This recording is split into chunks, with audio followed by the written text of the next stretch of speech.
Part 4. Flow. Today, is greatness possible? Friedrich Nietzsche. 19. The decoder ring. There's one story I've left out of our tale, which is how I managed to crack Flow's code in the first place. My decoder ring? Lyme disease. When I was 30 years old, I got Lyme disease and spent the better portion of 3 years in bed. For those unfamiliar, Lyme is like the worst flu you've ever had, crossed with paranoid schizophrenia. Physically, I could barely walk across a room. Mentally, it was worse. The technical term for this is brain fog. My personal experience was totally bonkers. First, concentration vanished. It was like trying to think through cotton candy. Then the insomnia set in, the paranoia, and the depression. My vision failed next. Long-term memory vanished. Short-term as well. And on and on. After 3 years of this, I was done. The doctors had to pull me off medicines because my stomach lining started bleeding out, and there was nothing else they could do for me. I was functional less than an hour a day. Would I ever get better? No one knew. I realized that all I would be from this point forward was a burden to my family and friends. I had a sizable collection of barbiturates in the bathroom, a couple of bottles of whiskey in the kitchen. Suicide became a very real possibility. It was no longer a question of if, it was just a question of when. In the middle of this darkness, a friend showed up at my house and demanded that we go surfing. It was, of course, a ridiculous request. I could barely walk, let alone ride waves. But my friend was insistent. She wouldn't shut up, and she wouldn't leave. After hours of her badgering, I couldn't take it anymore. "What the hell," I said. "Let's go surfing. I can always kill myself tomorrow." My friend took me to Sunset Beach in Los Angeles, which may be the wimpiest beginner wave in the world. She gave me a board the size of a Cadillac, and the bigger the board, the easier it is to surf. The day was warm, the waves were small, and the tide was out. This meant we could wade to the lineup, which was a good thing, since my friend had to all but carry me out there. Not 3 seconds after I got out there, a wave appeared on the horizon. Muscle memory took over. I spun my board around, paddled twice, and popped to my feet. I dropped into that wave, then dropped into another dimension, one that I did not even know existed. The first thing I noticed was that time had slowed to a crawl. My brain appeared to be working at normal speed, but the world was going by in freeze frame. My vision was panoramic. It felt like I could see out of the back of my head. Then I realized I didn't seem to have a head, or not exactly. There was a body traveling on a surfboard across a wave, but the rider was missing. My sense of self had vanished. My consciousness had expanded outward. I had merged with the ocean, become one with the universe, because, that happens. But that wasn't the oddest part. The oddest part? I felt great. For the first time in years, the pain was gone. My head was clear, my mind sharp, my suicidal tendencies a thing of the past. That wave felt so good that I caught 5 more that day. Afterward, I wasn't just destroyed, I was disassembled. My friend drove me home, carried me into bed, and I didn't move for 2 weeks. People had to bring me food because I was too exhausted to walk the 50 feet to my kitchen to make a meal. Yet, on the 15th day, the first day that I could walk, I bummed a ride from a neighbor, went back to the beach, and did it again. And the same thing happened. A radically powerful altered state of consciousness out in the waves, a bedraggled, extinguished version of myself afterward. But something had changed, and I knew it. So I slept for another 10 days, went back to the ocean, and did it again. And again. And over the course of 8 months, when the only thing I was doing differently was surfing and having these quasi-mystical experiences while out in the waves, I got better, healthier, a lot healthier. I went from being functional 10% of the time to functional 80% of the time. None of it made a lick of sense. For starters, surfing is not a known cure for chronic autoimmune conditions. Second, I was a science guy, a hardcore rational materialist. I didn't have mystical experiences, and I certainly didn't have them while surfing. But I also suspected that there was a pretty good reason for this. On rare occasions, Lyme can get into the brain, which is the only time the disease can be fatal. I was pretty sure I was having these mystical experiences because the disease had done just that. Once again, even though I was feeling better, I was pretty sure my end was nigh. So I lit out on a giant quest to figure out what the hell was happening to me. I didn't know what was going on in the waves, but I knew that one part of that experience, the becoming one with everything part, was classified as mystical. Could science tell me anything about the mystical? Could anyone tell me why the mystical was showing up in surfing? Turns out, there was a lot to tell. Mystical experiences are actually fairly common in action sports. The historical literature is packed with the stories. Surfing for sure, but also hiking, skydiving, skiing, snowboarding, rock climbing, ice climbing, and mountaineering. One of those books, Bone Games, written by Bob Schulteis, played an important role in my search. Schulteis suggested that the mystical experiences that mountaineers were reporting might be related to the then new idea of flow. It was the first time I can remember hearing that term. Schulteis spoke my language. He talked about neurobiology.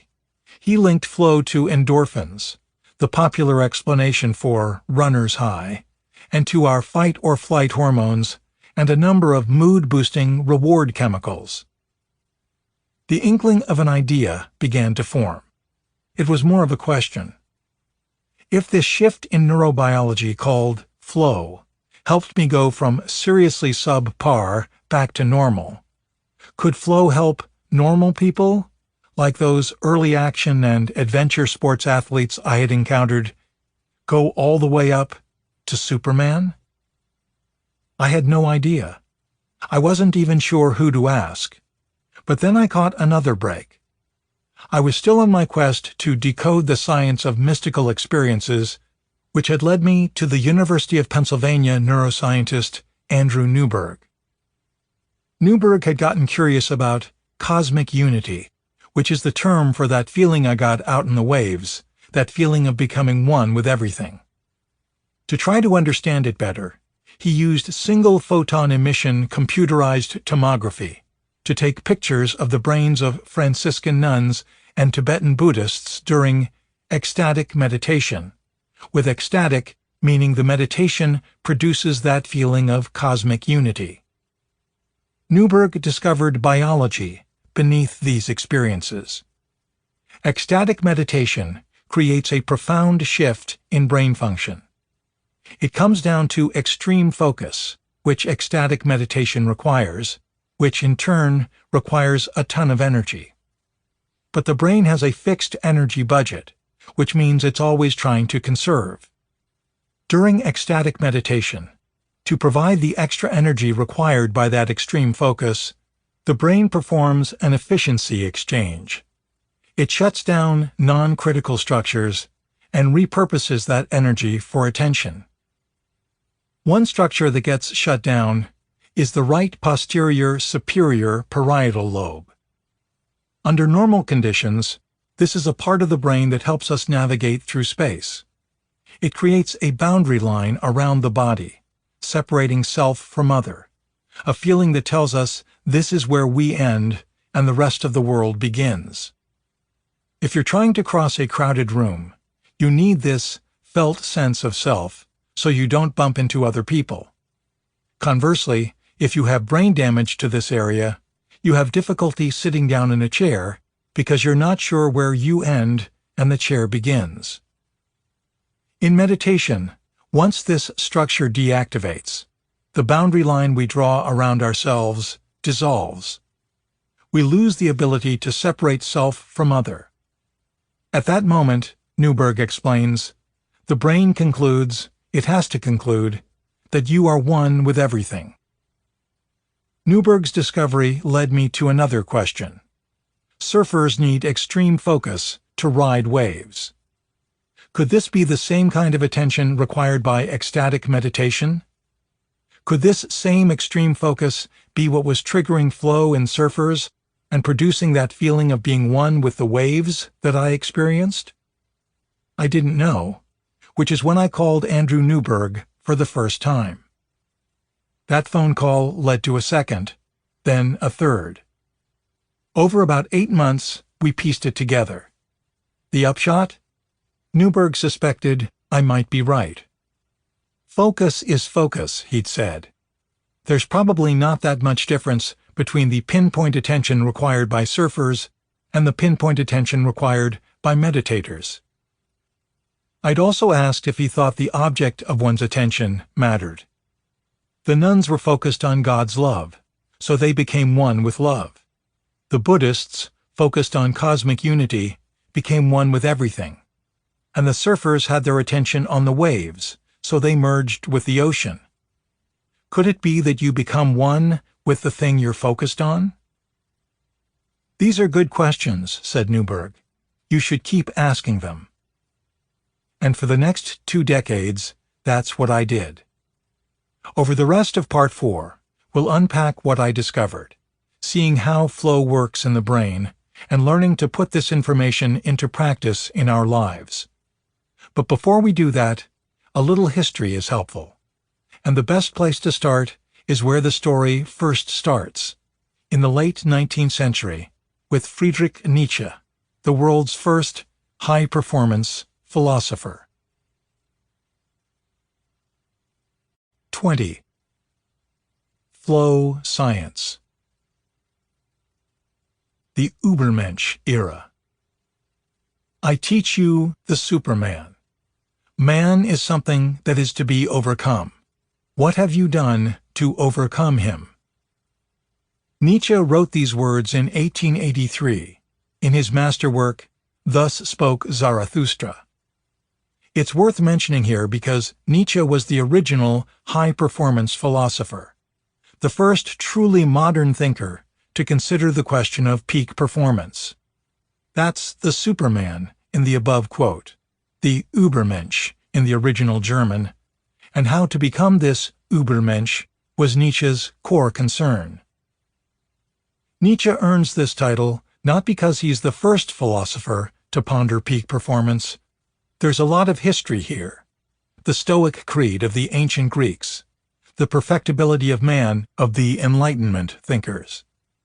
But Nietzsche was the first philosopher to care about the issue after Charles Darwin published On the Origin of Species, which means he was the first to believe that peak performance came down to biology. In 1859, Darwin rewrote the rulebook on peak performance. On the Origin of Species brought the house of God crumbling down. Before this point, high achievement had been a gift from the gods. Want to defeat your enemies in combat? Try asking Mars. Want to write a sonnet? Maybe the muses can help. But Darwin said different, and Nietzsche agreed. Nietzsche realized that if the body evolves, the mind evolves, consciousness evolves. And if you're interested in human performance, then you have to take these facts into account. Nietzsche started calling for a new science, one that used the framework of evolution and the tools of the scientific method to examine the workings of the human mind. He picked up the then popular term for this field, psychology, and made his opinions clear. Any philosopher who didn't understand this new science wasn't worth understanding. Or as Nietzsche wrote in Ecce Homo, "Who among the philosophers before me was in any way a psychologist? Before me, there simply was no psychology." The first thing this new psychology taught Nietzsche was that those Enlightenment thinkers, his intellectual predecessors, were wrong. They'd argued that humanity was evolving toward perfection, that evolution was directed and had a purpose. Nietzsche saw culture through Darwin's lens, as an assortment of random success stories. Culture was stuff that helped people survive, encoded in our biology, hardwired into our brains, shaping behavior through the inaccessible workings of our unconscious. Rather than being the pinnacle of evolution, humans are just an aggregation of random parts, a pastiche of instincts, drives, habits, histories, and more. The past of every form and way of life, Nietzsche wrote in Beyond Good and Evil, of cultures that formerly lay right next to or on top of each other, now flow into us modern souls. Our drives now run back everywhere. We ourselves are a kind of chaos. But Nietzsche felt we could escape that chaos. We could replace the struggle for survival with the will to power, the battle for self-actualization, for self-creation and self-overcoming, for mastery, excellence, and meaning. In other words, all the things that used to come from God must now come from us. Okay, Nietzsche, so how to do that? And this is where the story gets interesting, because Nietzsche had a plan, a fairly practical plan for tapping one's will to power and becoming the Übermensch, and this plan should sound awfully familiar. Nietzsche's first step toward Superman: find your passion and purpose, what he called an organizing idea. An organizing idea is a mission, a central theme for one's life, and it doesn't emerge all at once. The organizing idea that is destined to rule our lives keeps growing deep down. It begins to command. Slowly, it leads us back from side roads and wrong roads. It prepares single qualities and fitnesses that will one day prove to be indispensable. Nietzsche was also very clear about the next step: learn to suffer. Peak performance demands grit, and suffering, the philosopher maintained, was the fastest way to acquire that skill. To those human beings who are of any concern to me, I wish suffering, desolation, sickness, ill treatment, indignities. I wish them the only thing that can prove today whether one is worth anything or not, that one endures. Or as he bragged in The Will to Power, I am more a battlefield than a man. This takes us to Nietzsche's step 3, learning and creativity. Take it all in, transform it into art. Learning and creativity are about self-expression, self-overcoming, and the discovery of meaning. Nietzsche felt art was the antidote to nihilism. If God is dead, and there's no divine meaning to life, then we need to make meaning on our own. This is the will to power, the existentialist mandate. We take responsibilities for our choices.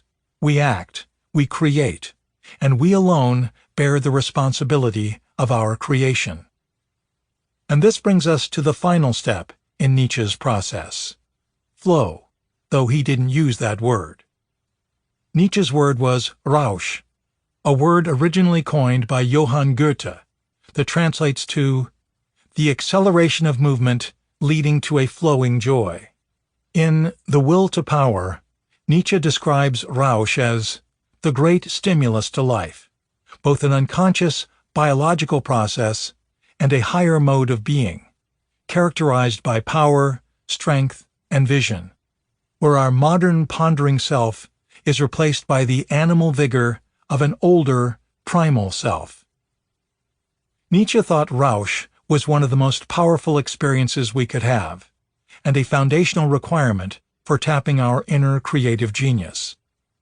For there to be art, he wrote in Twilight of the Idols, for there to be any aesthetic doing and seeing, one physiological precondition is indispensable: Rausch. Rausch must first have enhanced the excitability of the whole machine, else there is no art.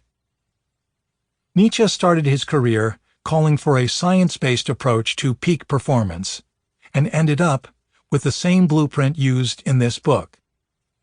Step 1. Find a passion and purpose. Step 2. Fortify passion with grit and goals. Step 3. Amplify the results with learning and creativity. Step 4. Use flow to turbo boost the whole process. And there's a reason for this as well. This is exactly where the science leads. Let's take a closer look. Flow psychology. Psychologist Mihai Csikszentmihalyi coined the word flow, and he did so for a reason. In the 1970s, he embarked on one of the largest optimal performance studies ever undertaken, going around the world asking tens of thousands of people about the times in their life when they felt their best and performed their best. He started out with experts, chess players, surgeons, dancers, and so on, and moved on to everyone else: Italian grape farmers, Navajo sheep herders, Chicago assembly line workers, elderly Korean women, Japanese teenage motorcycle gang members. This list goes on.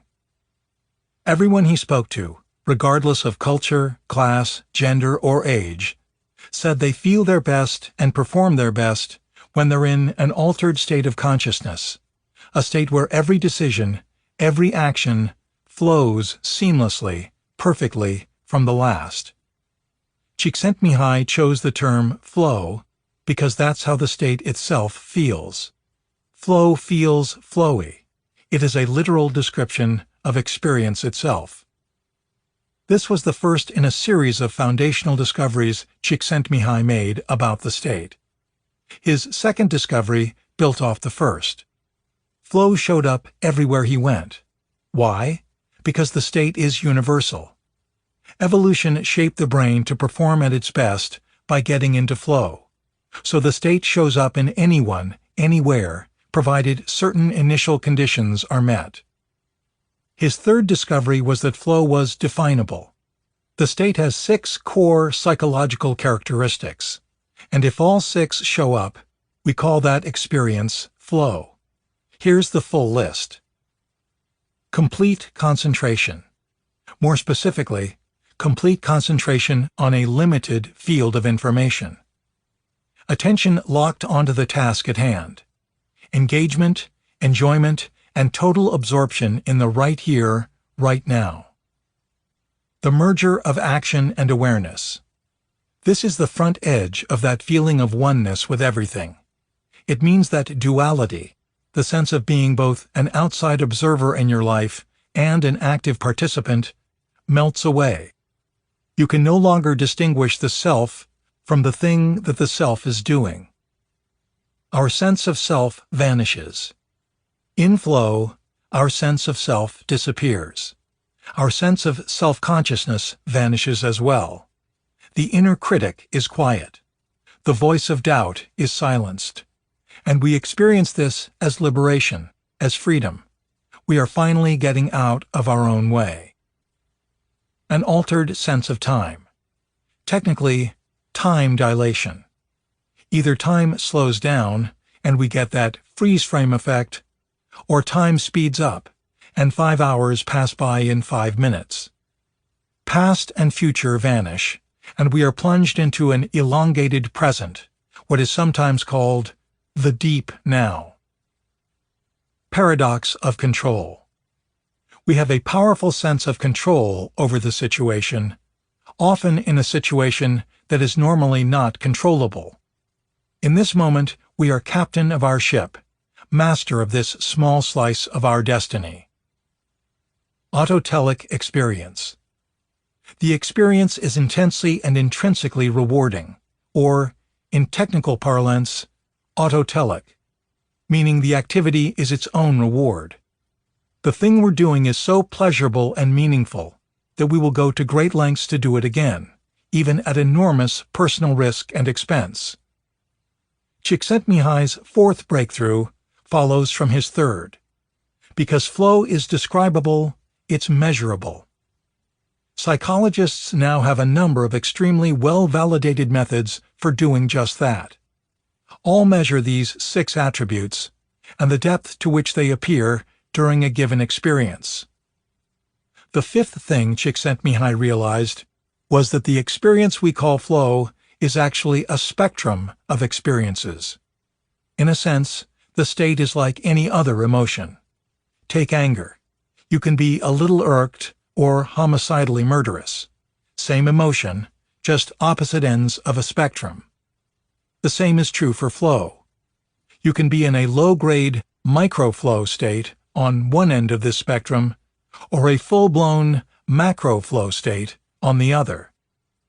In microflow, all or most of flow's 6 core characteristics show up, just dialed down super low. This is when you sit down to write a quickie email, only to look up an hour later and realize you've written an essay. Along the way, you had no idea time was passing, and your sense of self faded a bit.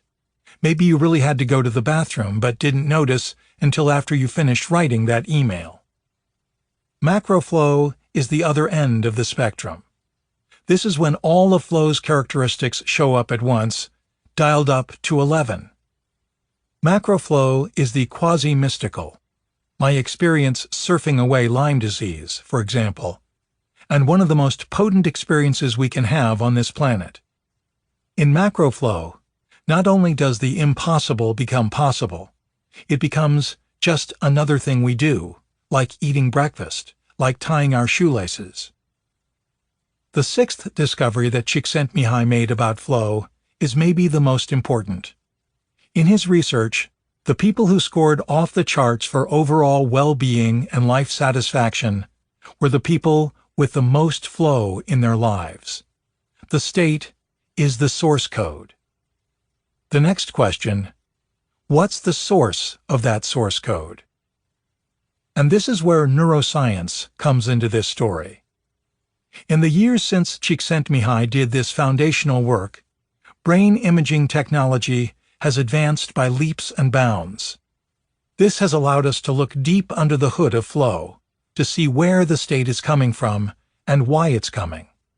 And it's this map, arguably more than any other discovery, that has made training flow a very real possibility. But we're getting ahead of ourselves. Let's start with cognitive literacy, an understanding of exactly what's going on in our brains and bodies when we're performing at our best. Flow neuroscience. To understand flow, we want to understand how changes in the 4 categories of brain activity introduced earlier, neuroanatomy, neurochemistry, neuroelectricity, and networks, conspire to create the state.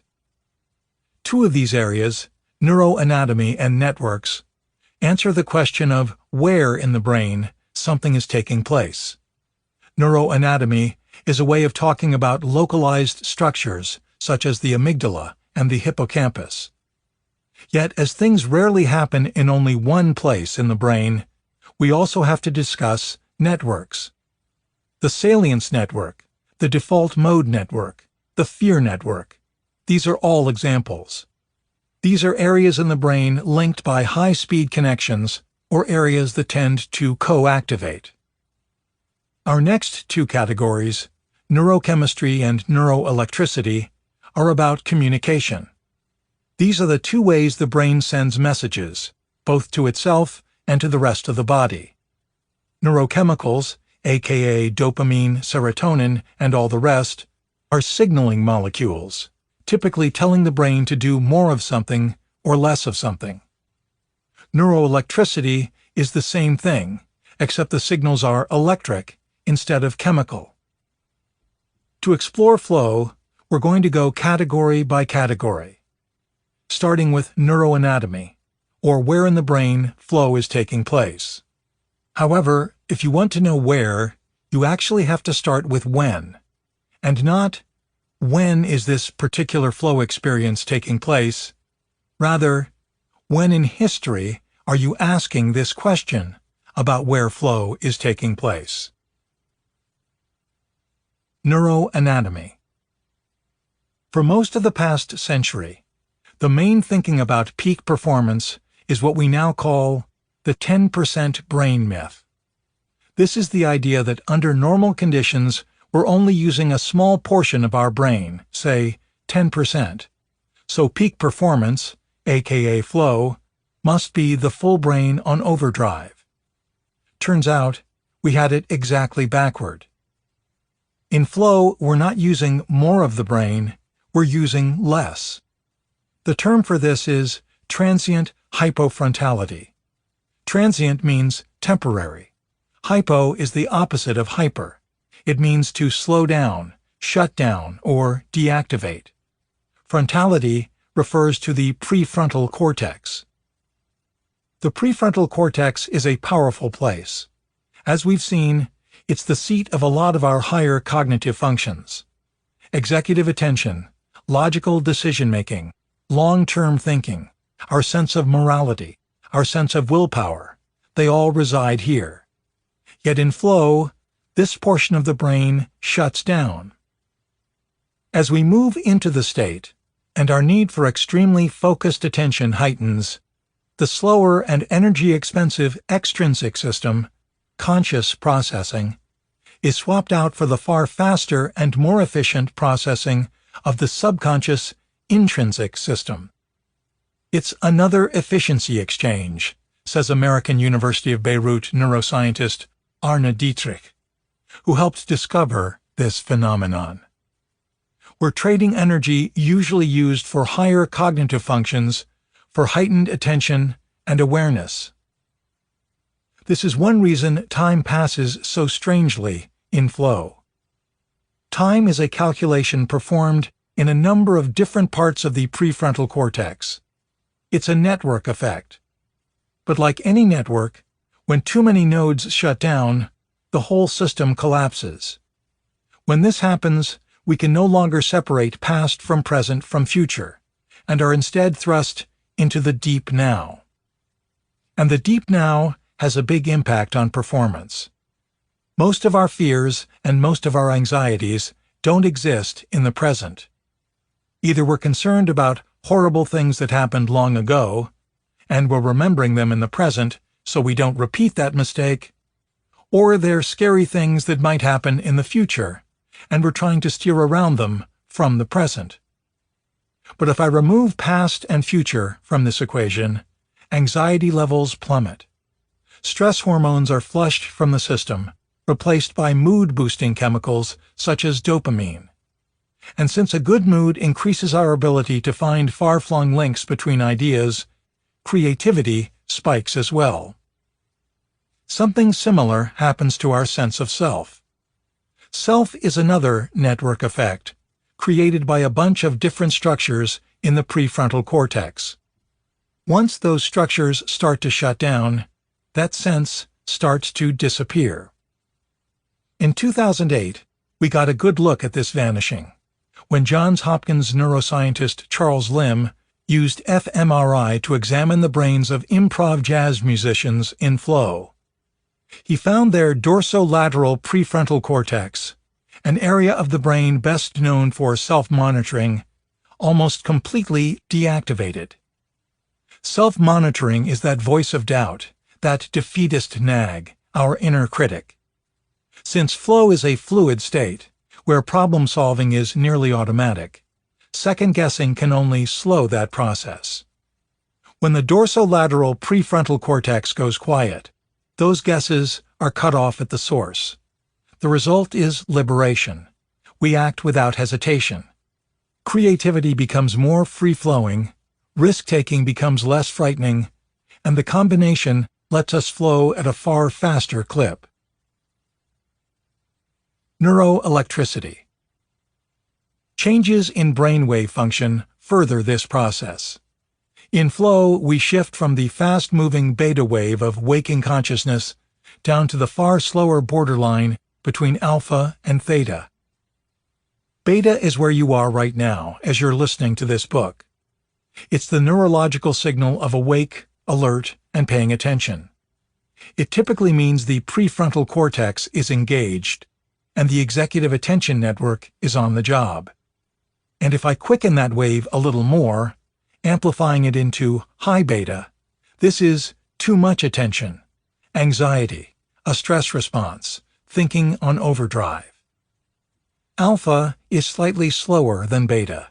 It's the brain on pause, idling and in daydreaming mode, when we slip from idea to idea, without much internal resistance. Alpha shows up when the default mode network is activated, which is why it's frequently associated with creativity. Theta, meanwhile, is slower still. This wave mostly shows up during REM, or just before we fall asleep, in that hypnagogic state where ideas can combine in fantastical ways. In theta, the green sweater you're thinking about suddenly becomes a green turtle, which becomes a green ocean, and then a green planet.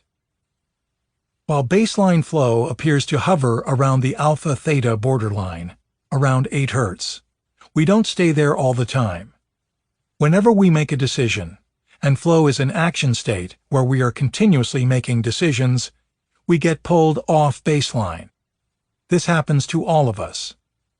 One of the big differences between peak performers and everybody else is that peak performers can return to baseline, while most other people get hung up on the distraction.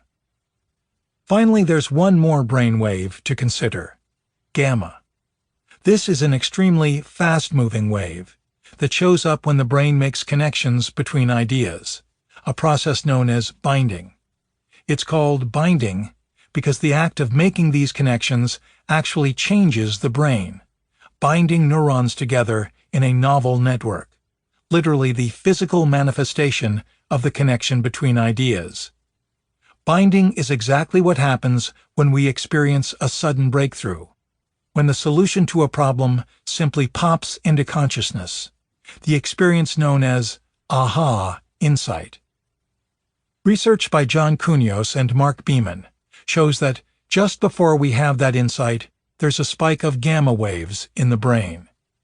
But gamma is coupled to theta, meaning we can create a gamma wave only if we're already creating theta waves. Since flow takes place on the alpha-theta borderline, the state perches us perpetually on the edge of aha insight. For this reason, when we're in the zone, we're always within striking distance of a major creative breakthrough. Neurochemistry. The neurochemistry of flow has become one of science's better detective stories. The mystery arose in the late 1970s when runner's high replaced flow as the hip descriptor of peak performance. Researchers decided that endorphins, then a new discovery, were the secret sauce behind this high. Endorphins are an extremely powerful reward chemical. They're a pleasure-producing painkiller, a form of internal opioids, meaning they bond to the same receptor sites as external opioids such as heroin and OxyContin. The issue is that endorphins are tricky to measure in the brain, and no one conclusively could prove the point. This frustration reached a crescendo in 2002 when then-president of the Society for Neuroscience, Huda Akil, told the New York Times that endorphins in runners is a total fantasy of the pop culture. The detectives had reached an impasse. This lasted for a few years. Then Arne Dietrich uncovered a different clue. Dietrich, the first neuroscientist to propose transient hypofrontality as a mechanism for flow, was doing research on endurance athletes. He discovered anandamide in their brains during runner's high. Anandamide comes from ananda, the Sanskrit word for bliss. It's another pain-killing, pleasure-inducing neurotransmitter, only in this case it acts like and binds to the same receptor as THC, the molecule that drives marijuana's high.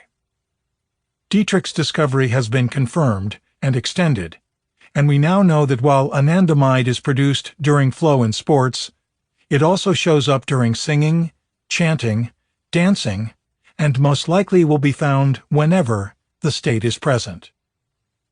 In 2007, German neuroscientists used PET scans to prove Huda Akil wrong, finding endorphins in the brain during flow, and settling that issue once and for all. Next, Emory University psychologist Greg Burns suggested that dopamine was present in flow, and other researchers have since seconded that opinion. And since the salience network is active in the state, other researchers realize that norepinephrine must be involved. Finally, it's also been suggested that serotonin and oxytocin are present in flow, though there's not yet enough evidence to say for sure. What we can say for sure, all of these neurochemicals help explain why flow tends to show up when the impossible becomes possible. The reason? It's because of how these neurochemicals impact all three sides of the high-performance triangle: motivation, learning, and creativity. On the motivation side, all 6 of these chemicals are reward drugs, making flow one of the most rewarding experiences we can have. This is why researchers call the state the source code of intrinsic motivation, and why McKinsey discovered that productivity is amplified 500% in flow. That's the power of addictive pleasure chemistry. Learning is also chemically driven. The more neurochemicals that show up during an experience, the better chance that experience moves from short-term holding into long-term storage. Since flow produces an enormous neurochemical cocktail, our ability to retain information skyrockets. In research conducted by Advanced Brain Monitoring and the Department of Defense, in flow, learning rates soar by 230%. Finally, creativity takes an even larger jump, as these same chemicals surround the brain's creative process. When they're in our system, we take in more information per second, pay more attention to that incoming information, and find faster connections between that incoming information and older ideas. So data acquisition, salience, and pattern recognition all spike. We also find farther-flung connections between those ideas, so lateral thinking rises too. Finally, because it's not just enough to simply have that neat idea, you also have to introduce it to the world, risk-taking is also required by creativity. And risk-taking, thanks to all of the dopamine in our system, gets amplified as well. Even better, Harvard's Teresa Amabile found that the heightened creativity produced by flow can outlast the flow state itself by a day, sometimes 2. This neurochemical combination punch is what makes flow so crucial to paradigm-shifting breakthroughs. Equally important, tackling high, hard goals often involves teamwork, and here neurochemistry plays an added role. Flow comes in 2 varieties. Since most of this book has been concerned with individual performance, our focus has often been on individual flow. But there's also group flow, the shared, collective version of the state. These same neurochemicals help drive that shared state. All 6 of the neurochemicals that have been linked to flow are pro-social chemicals, or chemicals that reinforce social bonding. Falling in love is the combination of norepinephrine and dopamine. Endorphins create maternal bonding.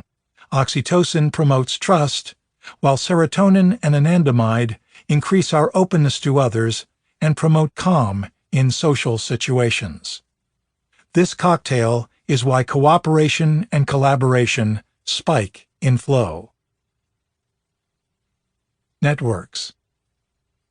Networks are where flow science starts to get a little fuzzier, but this should be expected.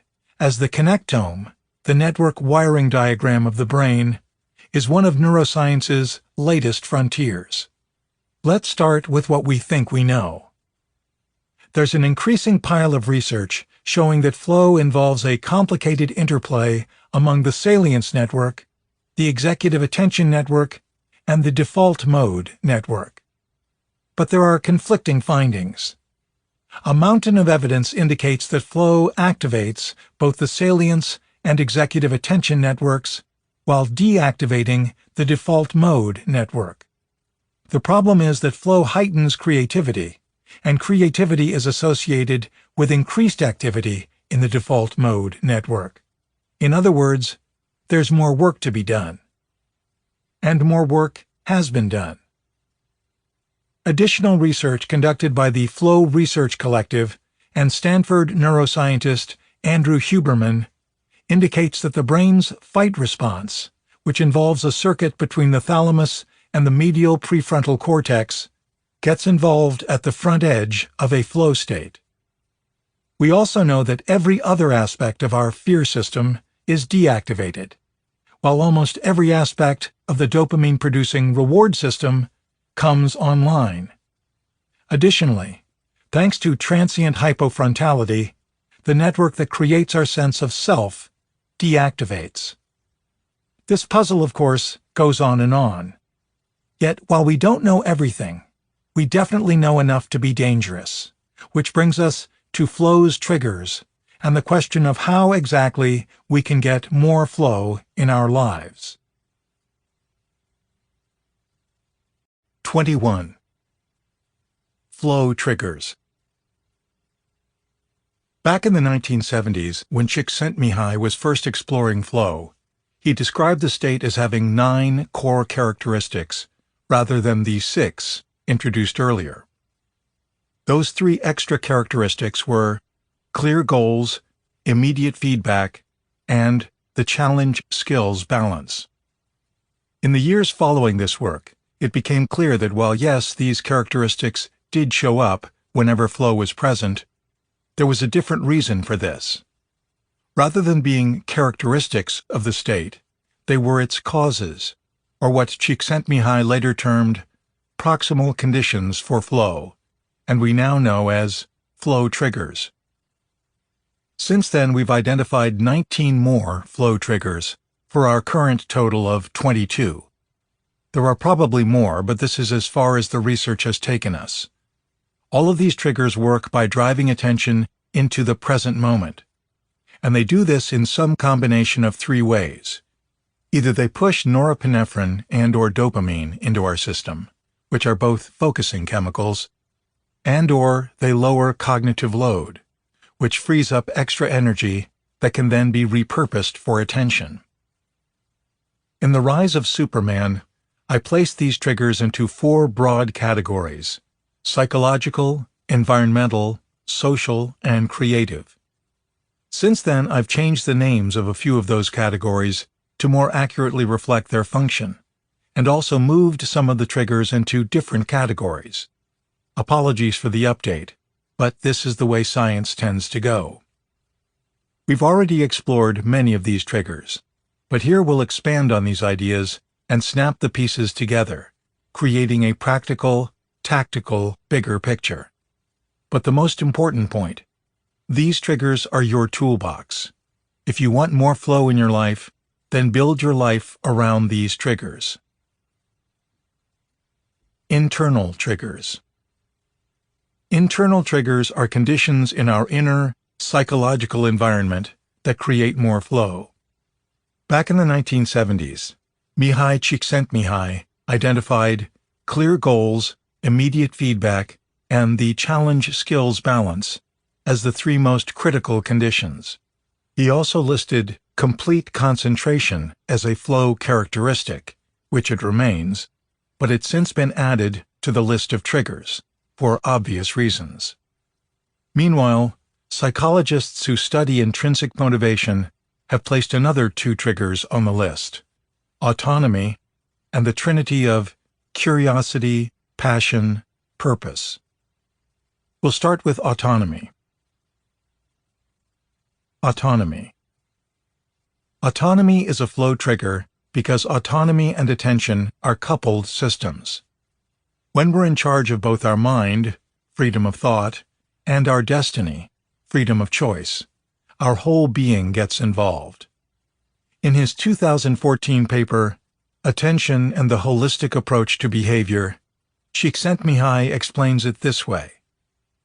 If attention is the means by which a person exchanges information with the environment, then voluntary focusing of attention is a state of optimal interaction. In such a state, a person feels fully alive and in control because he or she can direct the flow of reciprocal information that unites person and environment in an interactive system. I know that I am alive, that I am somebody, that I matter. The ability to focus attention is the most basic way of reducing ontological anxiety, the fear of impotence, of non-existence. This might be the main reason why the exercise of concentration, when it is subjectively interpreted to be free, is such an enjoyable experience. This quote also gives us a look at the mechanisms beneath the process. Attention, depending on what we're focused on, can be produced by both dopamine and norepinephrine. The feeling of being fully alive is the excitement and pleasure created by these chemicals, while that sense of control comes from their heightening of the brain's information processing machinery. Simultaneously, what Csikszentmihalyi describes as ontological anxiety is both our fear of death and our desire for this life to matter. It is a form of persistent cognitive load, what psychologist Ernest Becker called the denial of death. When we focus attention in the present, we are taking attention off these forms of anxiety. This lightens the load and lets us repurpose the extra energy for focus. So how much autonomy do we really need to pull this trigger? We addressed this question earlier when we broke down the different approaches taken by Google, 3M, and Patagonia.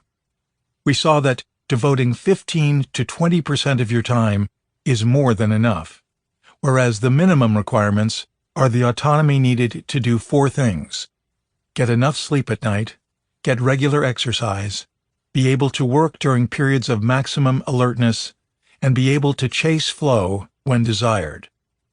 And truthfully, when in pursuit of a high-flow lifestyle, this is one of the better places to start. But that idea was covered earlier. Here I want to add one additional component: the art of saying no.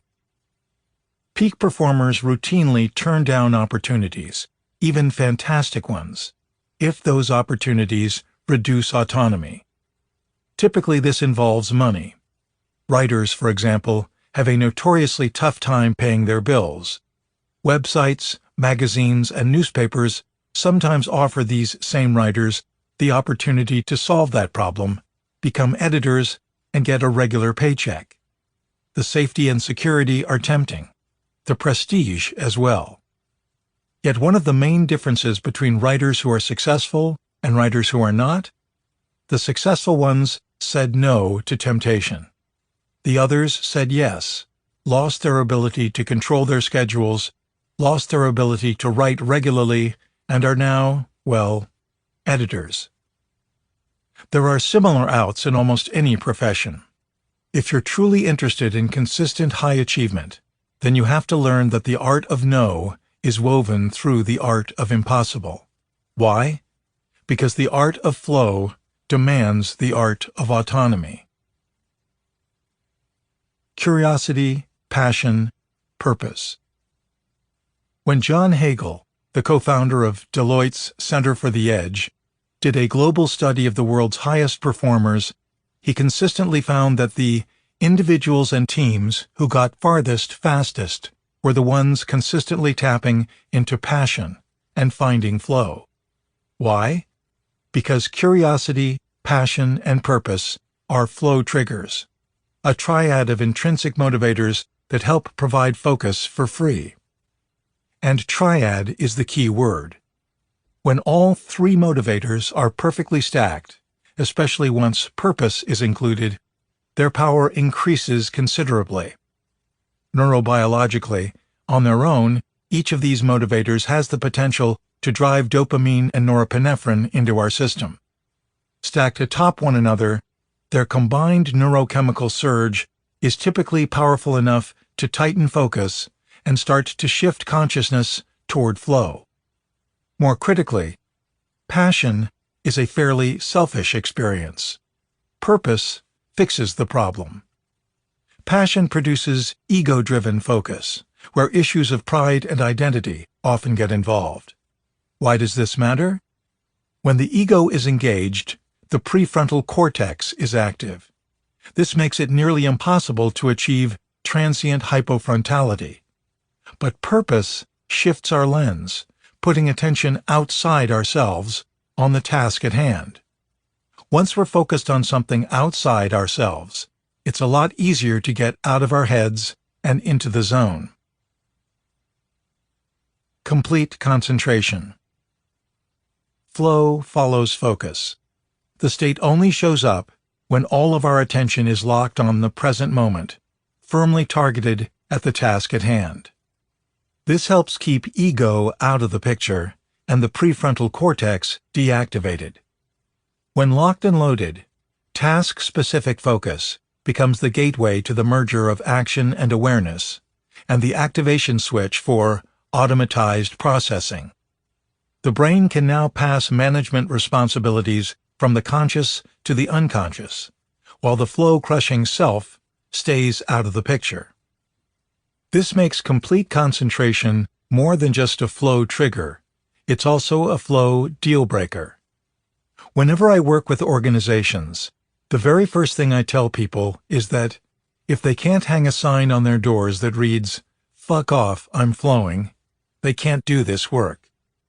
This means no distractions, no multitasking, email and cell phones off, streaming video is not streaming, and social media is walled away. For how long? The research shows that 90 to 120 minutes of uninterrupted concentration is the ideal time period to maximize focus, and by extension, flow. And if the task at hand requires significant creativity, then Tim Ferriss's suggested 4-hour blocks are often necessary. Moreover, since autonomy and attention are coupled systems, make sure the task at hand, the one that's about to claim 90 to 120 minutes of your time, is exactly what you want to be doing with your time. If it's not, hunt for a better why. Find something in the task that aligns with curiosity, passion, and purpose. Find something in the task that helps you advance your craft and walk that path to mastery. It's a form of cognitive reframing that can significantly enhance flow. Lastly, have your conversations in advance. Long blocks of uninterrupted concentration can be hard to come by in today's world. Tell your bosses, co-workers, spouses, and children exactly what you're doing and why. What can seem like a time suck on the front end becomes a time saver on the back. Once the increases in performance and productivity that flow produces start showing up on a regular basis, you'll get far more done in far less time and have more of yourself to give to your bosses, co-workers, spouses, and children. Clear goals. Clear goals tell us where and when to put our attention.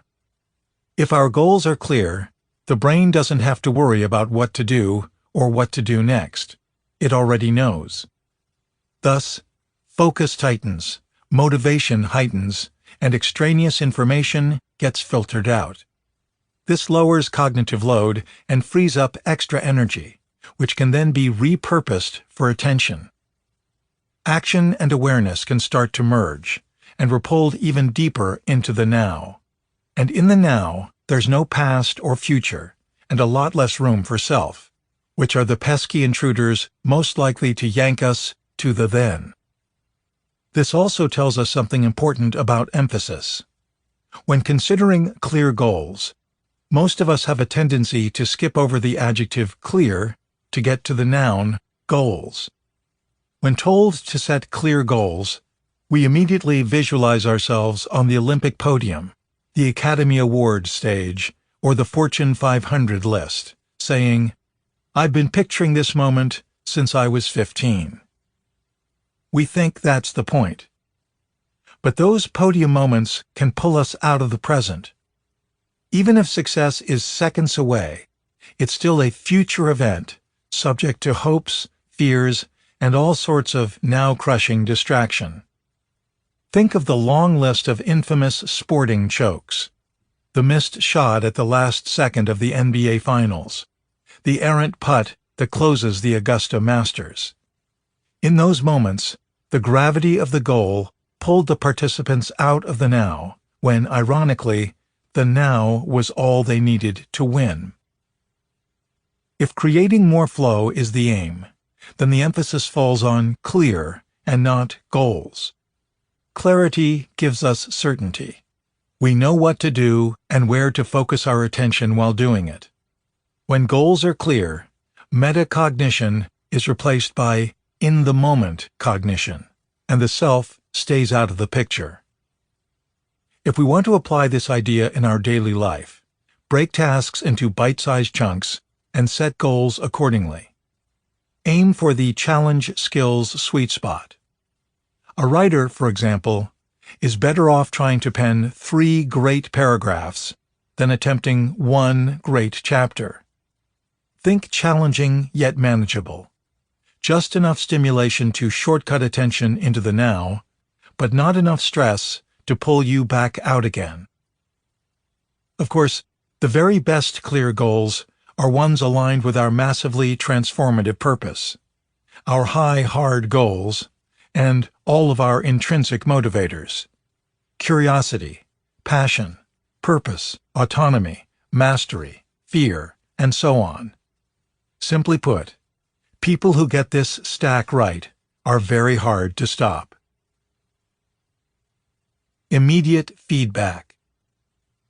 Immediate feedback is another shortcut into the now. The term refers to a direct, in-the-moment coupling between cause and effect. As a focusing mechanism, immediate feedback is an extension of clear goals. Clear goals tell us what we're doing. Immediate feedback tells us how to do it better. If we know how to improve performance in real time, the mind doesn't go off in search of clues for betterment. We keep ourselves fully present and fully focused, and much more likely to be in flow. Implementing this trigger in our own lives is fairly straightforward. Tighten feedback loops. Put mechanisms in place so attention doesn't have to wander. Ask for more input. How much input? Well, forget quarterly reviews. Think daily reviews. Studies have found that in professions with less direct feedback loops, stock analysis, psychiatry, medicine, even the best get worse over time. Surgeons, by contrast, are the only class of physician that improve the longer they're out of medical school. Why? Mess up on the table and someone dies. That's immediate feedback. Equally important, determine the exact kind of feedback you need. This is an individual preference. Some people like the uplift of positive reinforcement. Others prefer the hard truths of negative feedback. Some folks like this written out. Others want to hear it aloud. One easy way to determine what works best for you is retrospective analysis. Review your last 3 deep flow experiences. What kind of feedback did you receive? How frequently did you receive it? Now carry this forward. Over the next few weeks, as flow arises, interrogate its arrival. Also, don't overdo it. My advice: determine your minimal feedback for flow, or MFF. As a writer, I like to know 3 things about my work. Is it boring? Is it confusing? Or is it arrogant? These are the 3 most common errors I make. So if I have this feedback, I know how to steer. It's the minimal feedback I need for flow. And to get this information, I work with an editor, someone on my staff who reads everything I write a few days after I write it. But that's me. If you don't want to hire someone for this job, find a feedback buddy. The important thing here is to keep each other focused. Feedback buddies don't tell each other everything they've been doing right or wrong in life. This is a tightly directed analysis. Enough to steer by, not enough to overwhelm. If you can tell your feedback buddy exactly what information you're seeking, your MFF, then you can often keep their subjective opinions out of the process. To be sure, determining your MFF won't happen all at once. Neither will training up a feedback buddy. But if your interest is a high-flow lifestyle, then this is just another adventure you're going to have, unless, of course, you're a fan of mediocrity. The challenge-skills balance. The challenge-skills balance is the most important of flow's triggers, and it's worth reviewing why. Flow demands task-specific focus. We pay the most attention to the task at hand when the challenge of that task slightly exceeds our skill set. If the challenge is too great, fear swamps the system. If the challenge is too easy, we stop paying attention. Flow appears near, but not on, the emotional midpoint between boredom and anxiety, in what scientists call the flow channel. It's the spot where the task is hard enough to make us stretch, but not hard enough to make us snap. This sweet spot keeps attention locked in the present. When the challenge is firmly within the boundaries of known skills, meaning I've done it before and am fairly certain I can do so again, the outcome is predetermined. We're interested, not riveted. But when we don't know what's going to happen next, we pay more attention to the next. Uncertainty boosts our rocket ride into the now. Yet there are caveats. Actually, quite a few. There's been a long debate over what we mean by challenge and what we mean by skills. Researchers have poked and prodded. 7 factors consistently show up, many of which will be familiar. Here's the full list: confidence, optimism, mindset, actual skills, tolerance for anxiety, ability to delay gratification, and societal values. A few are worth exploring in greater detail. Confidence and optimism, for example, seem obvious. The more confident and optimistic we are in our skills, the easier the challenge should feel. However, we're not talking about an actual measure of skills, rather only our attitude toward those skills. One might assume for triggering flow, attitudes matter less than actual skills, but that's not always the case. Among elite athletes, for example, studies show that how they feel about what they're doing is as important as the skill they bring to doing it. Societal values are also tricky. A great many of the early, high-performance thinkers, including Friedrich Nietzsche, William James, and Sigmund Freud, believed that family and culture weighed too much. Shrugging off societal limitations, they argued, was the requisite first step on any path toward self-actualization. Certainly in the years since, the forces of modernization, globalization, and social progress have loosened these shackles. Yet these barriers continue to exist, and peak performers must continue to negotiate this gauntlet. Finally, in The Rise of Superman, for maximizing this trigger, I talked about 4% as a magic number. This means that we pay the most attention to the task at hand when the challenge of that task is 4% greater than our skill set. I also pointed out that this number was more of a metaphor than an actual metric. Yet in the years since that book came out, for thousands of people, this metaphor has consistently produced positive results. Here's why 4% is tricky. If the challenge is 4% greater than your skills, that's enough to push you outside your comfort zone. This is problematic for the shy, timid, and risk-averse. 4% is on the nerve-wracking side of the equation. This is why tolerance for anxiety is a critical component of the challenge skills sweet spot.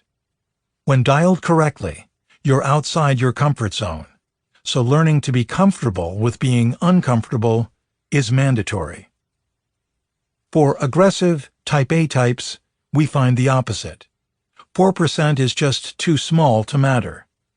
Sensation-seeking overachievers will tackle challenges that are 20, 30, even 40% greater than their skills, simply for the thrill of the ride.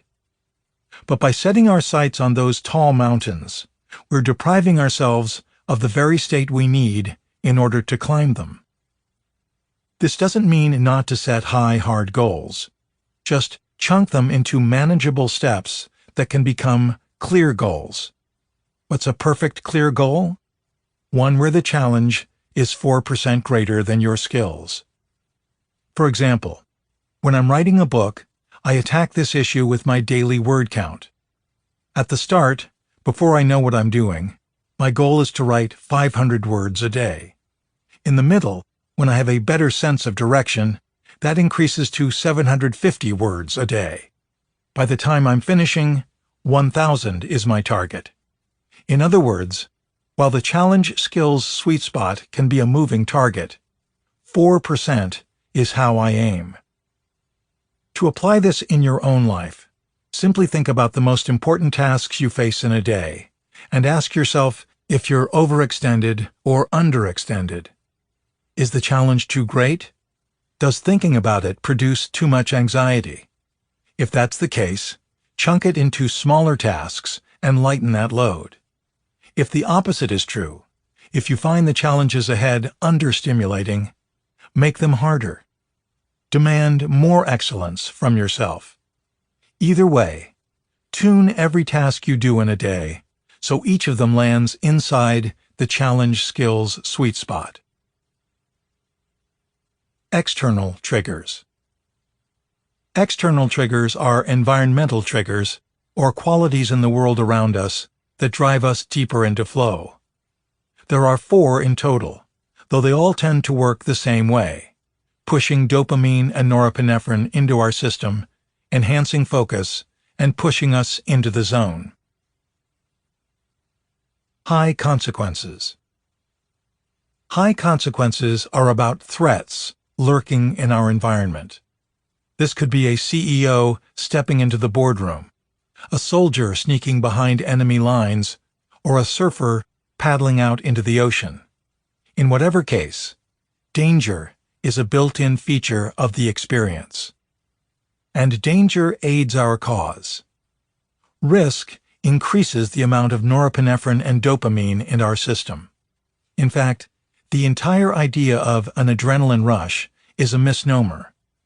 Very few people actually like the feeling of adrenaline, but damn near all of us will line up for dopamine and norepinephrine. It's also worth distinguishing high consequences from the increases in risk needed to maintain the challenge skills balance.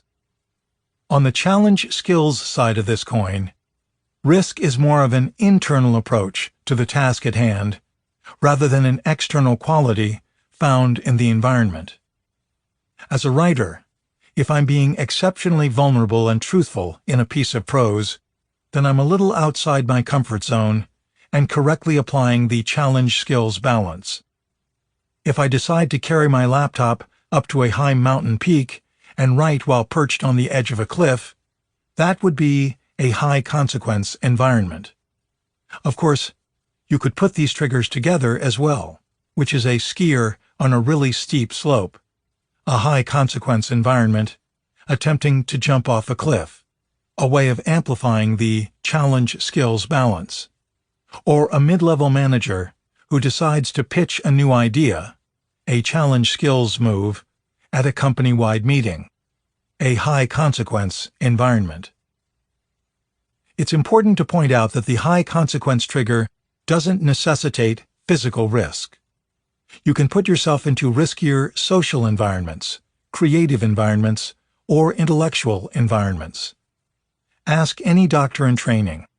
Medical school is a high-consequence intellectual environment. Social risks are a fantastic flow trigger. Your brain processes social danger with the same structures it processes physical danger, and for solid evolutionary reasons. Until recently, being part of a community is what kept us alive. Go back 300 years, tick off your neighbors, end up banished or exiled. That was a capital punishment. No one survived on their own. So the brain treats social danger as mortal danger, because until recently, that's exactly what it was. These facts also tell us something about those Silicon Valley companies with "fail forward" as their de facto motto. This motto creates a consequence-friendly environment, which makes it a high-flow environment. If employees don't have the space to fail, then they don't have the ability to take risks. At Facebook, there is a sign hanging in the main stairwell that reads, "Move fast, break things." This kind of attitude is critical to any innovation culture. If you're not incentivizing risk, you're denying access to flow, which is the only way to keep driving innovation forward. As Harvard psychiatrist Ned Hallowell explained in The Rise of Superman, to reach flow, one must be willing to take risks. The lover must lay bare his soul and risk rejection and humiliation to enter this state. The athlete must be willing to risk physical harm, even loss of life, to enter this state. The artist must be willing to be scorned and despised by critics and the public, and still push on. And the average person, you and me, must be willing to fail, look foolish, and fall flat on our faces, should we wish to enter this state. Rich environment. Our next flow trigger is a rich environment. This is a combination platter of 3 separate triggers: novelty, unpredictability, and complexity. All 3 drive dopamine into our systems, and as a result, catch and hold our attention much like risk. We'll go one at a time. Novelty is one of our brain's favorite experiences. As we already learned, there's actually an entire network, the salience network, devoted to its detection. From an evolutionary perspective, this makes plenty of sense. Novelty could mean that there's either danger or opportunity lurking in our environment. Since both are crucial for survival, the brain prioritizes the information. Unpredictability means that we don't know what happens next. Thus, we pay extra attention to the next. Work done by Robert Sapolsky at Stanford shows that the dopamine spike produced by unpredictability, especially when coupled with novelty, comes very close in size to the spike produced by substances such as cocaine. It's a nearly 700% boost in dopamine, which leads to a huge boost in focus, which tends to drive us right into flow.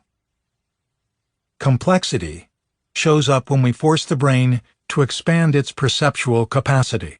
For example, when we stand on the edge of the Grand Canyon and contemplate the question of geological time, or when we gaze up at the night sky and realize that a great many of those singular points of light are actually galaxies. This is the experience of awe, where we get so sucked in by the beauty and magnitude of what we're contemplating that time slows down and the moment stretches on into infinity. It's partially a dopamine-driven process, which also makes it the front edge of a flow state. How to employ these triggers in your own life? Simply increase the amount of novelty, complexity, and unpredictability in your environment.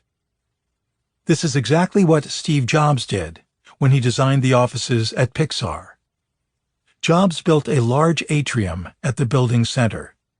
He then put the mailboxes, cafeteria, meeting rooms, and most famously, the only bathrooms in the place, right beside that atrium. This forced employees from all over the company to randomly bump into one another, massively increasing novelty, complexity, and unpredictability. This resulted in more flow, heightened creativity, and all those Oscars. But once again, you don't have to go this far. A trip into nature will do the trick. Natural environments have high concentrations of novelty, complexity, and unpredictability. This drives feel-good neurochemistry into our system, which also explains why a 20-minute walk in the woods outperforms most of the antidepressants on the market.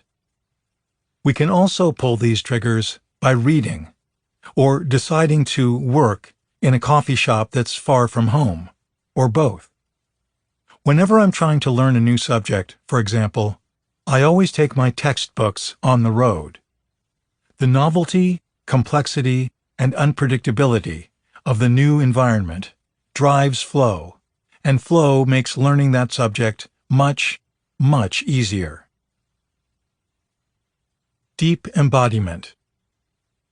On the threshold between an internal and an external trigger sits deep embodiment. Deep embodiment is a type of expanded physical awareness. It means we pay the most attention to the task at hand when multiple senses are engaged in that task. If you're just watching a scene unfold, that's one level of involvement. But if you're actually participating in the unfolding, that's a way more engaging ride. This is one of the main reasons athletes have so much success getting into flow. Sport demands embodiment. It's built into the environment. But it's not just athletes who can pull this trigger, and this is the more important point. A number of years ago, Csikszentmihalyi and a University of Utah education researcher named Kevin Rotund went looking for high-flow educational environments. What did they uncover? Montessori education. The Montessori method emphasizes both intrinsic motivation and learning through doing. In fact, for this latter reason, it's often called embodied education. Don't just read about organic farming. Go out and plant a garden. The planting engages multiple sensory systems at once: sight, sound, touch, smell, thus driving attention into the now and driving flow as a result. The boost in learning the state produces is one of the reasons Montessori-educated children tend to outperform other kids on just about every test imaginable. But the point here is simple. Get physical. Learn by doing. That's what it takes to pull this trigger. Multiple senses demand all our focus, and that's more than enough to drive us into the zone. Creative triggers. Creativity. If you look under the hood of creativity, you see two things: pattern recognition, the brain's ability to link new ideas together, and risk-taking, the courage to bring those new ideas into the world. Both experiences produce dopamine, driving focus and flow.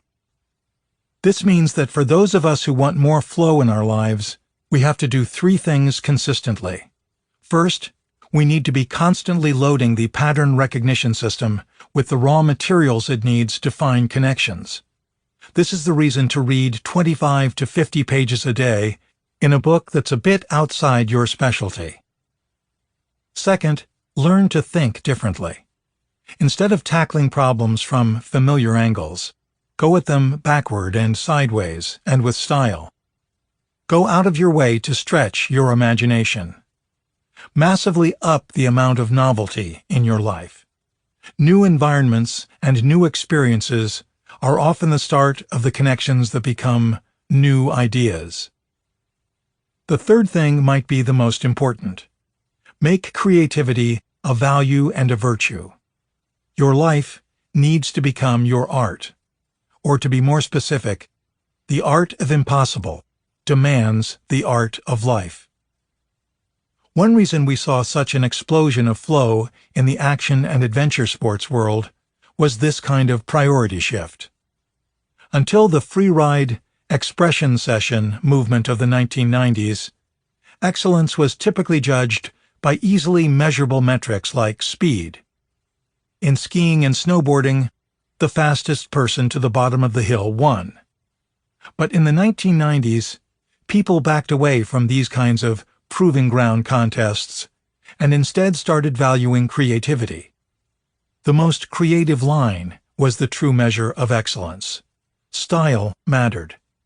How a particular rider interpreted the terrain was the most important factor.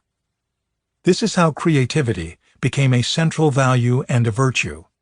The result was a high-flow assault on the impossible. Social triggers. Earlier, we learned that flow comes in two varieties, individual and group. While most of this book has been devoted to the individual side of this equation, here we want to spend a little time figuring out how to trigger the shared, collective version of the state. A little history might be helpful. Psychologist Keith Sawyer first identified group flow. Sawyer, a lifelong jazz musician, noticed that when the band came together and the music soared, there was a foundational shift in consciousness. It was a hive mind commingling that produced a whole is greater than the sum of its parts effect. Sawyer chased this feeling into graduate school at the University of Chicago, where he studied under Mihai Csikszentmihalyi. While Csikszentmihalyi had noticed that groups of people seemed to drop into flow together, he had assumed it was the byproduct of a bunch of individuals in flow rather than a shared experience. Sawyer thought that something else was going on. To figure out what, he took his questions into the field, investigating group flow in improv jazz, comedy, and theater troupes for the better portion of 15 years. Much of his work was done with Second City Television, the Chicago-based comedy troupe that has long served as a feeder for shows like Saturday Night Live. Sawyer videotaped performances, then developed a painstaking frame-by-frame analysis technique for reviewing the footage. He was hunting those signature moments when the group pulled together and the level of performance shot through the roof. Then Sawyer worked backward from those moments to the preconditions that created them, in the end discovering that there are 10 triggers for this shared state. In the years since Sawyer did this original work, other researchers have extended and expanded his ideas. Group flow has been further subdivided into social flow, or the flow that arises in a social context, interpersonal flow, or what two people talking could experience, and team flow, where flow results from triggers that are innate in team dynamics. There has also been considerable work done on both the nature of this shared flow experience and, at least from a psychological perspective, what might be causing it. Yet there are still major gaps in our education. Technological limitations have stood in the way of deeper research into the neurobiology of group flow or group flow's triggers. So while we see some similar mechanisms at work, there are still gaps in the science you could drive a bus through. Still, as you'll find in the following overview, we've definitely learned enough to be practical and tactical. Complete concentration. In much the same way that individual flow demands complete concentration, group flow requires the same. The research suggests that walling the team off from the world is the best approach. No instant messages or multitasking. No smartphones or social media. Email is best saved for later. The group gets your attention, or the group doesn't get into flow. Shared, clear goals. For group flow to arise, everybody needs to be heading in the same direction. Shared, clear goals is how this happens. Remember, this doesn't need to be fancy. What matters is that the group feels like they are moving together toward the same, or complementary, targets. Importantly, Sawyer discovered that while high-performing teams need a shared goal, it works against group flow if the goal is too tightly focused. Essentially, you want enough of a target so that the team knows when they're getting closer to success and progress can be measured, but one that is open-ended enough for creativity to emerge. More recently, other researchers have come up with the concept of collective ambition as a variation on this trigger. The main difference here is the size of the goal. Problems we solve today are shared, clear goals. Problems the group came together in the first place to solve, now that's collective ambition. Finally, aligned personal goals have become another variation on this theme. It means, if you want group flow, when the team wins, the individuals who make up that team also have to win. If the team knows the leader will eventually hog the spotlight, then that leader is stealing dopamine from the team and paying the price in flow. Shared risk. When risk is shared, it means that everybody on the team has skin in the game. Sawyer describes this as the potential for failure, and argues that without the danger of everyone falling, there's no opportunity for anyone to soar. This also means that you truly have each other's back, both giving people the space to fail and helping them stand back up again once they do. Close listening. Close listening happens when attention is fully engaged in the here and now. In conversation, this means you're not thinking about what witty thing to say next or what cutting sarcasm came last. Rather, it's producing real-time, unplanned responses to the dialogue as it unfolds. Empathy and attention are both engaged, and your portion of the conversation spontaneously emerges from the exchange. Good communication. If group flow is to arise, there has to be a constant dialogue among team members. Information is equally shared, as are strategy and steering. In a very real sense, good communication is simply the group version of immediate feedback, one of the most important triggers for individual flow. The real point is for the feedback needs to guide the group's collective behavior and provide the information required to maximize every member of that group's unique individual skill set. Blending egos. Blending egos is a collective version of humility. When egos have been blended, no one's hogging the spotlight, and everyone's thoroughly involved. This keeps the prefrontal cortex from coming online, allows a collective merger of action and awareness, and creates a shared sense of identity. Equal participation. Equal participation demands that everybody has a part to play, and everyone plays their part. And the role we play is one that demands that we utilize our skills to the utmost. This is another reason that information has to move freely throughout the team. Without this, participation cannot be equal, and this tilt in the balance of power prevents people from dropping into group flow, or pulls the group out of the shared state. Familiarity. Familiarity means the group has a shared knowledge base, a common language, and a communication style based on unspoken understandings. It means everybody is always on the same page, and when novel insights arise, momentum is not lost due to the need for lengthy explanation. Familiarity also requires that we have enough experience with each other's tics and tendencies that when the unexpected arises, the group's reaction to that unexpected event is not, in itself, unexpected. The goal is predictable unpredictability. You know what your team members are going to do when the going gets tough, so it makes it easier to keep going together. A sense of control. A sense of control combines autonomy, being free to do what you want, with competence, being good at what you do. It means that you're well suited for the role you play on that team. On that team, this also means that you get to choose your own challenges and have the skills to meet those challenges. This means that the group does not assign you a goal without your consent or limit, too severely, the way you want to approach that goal.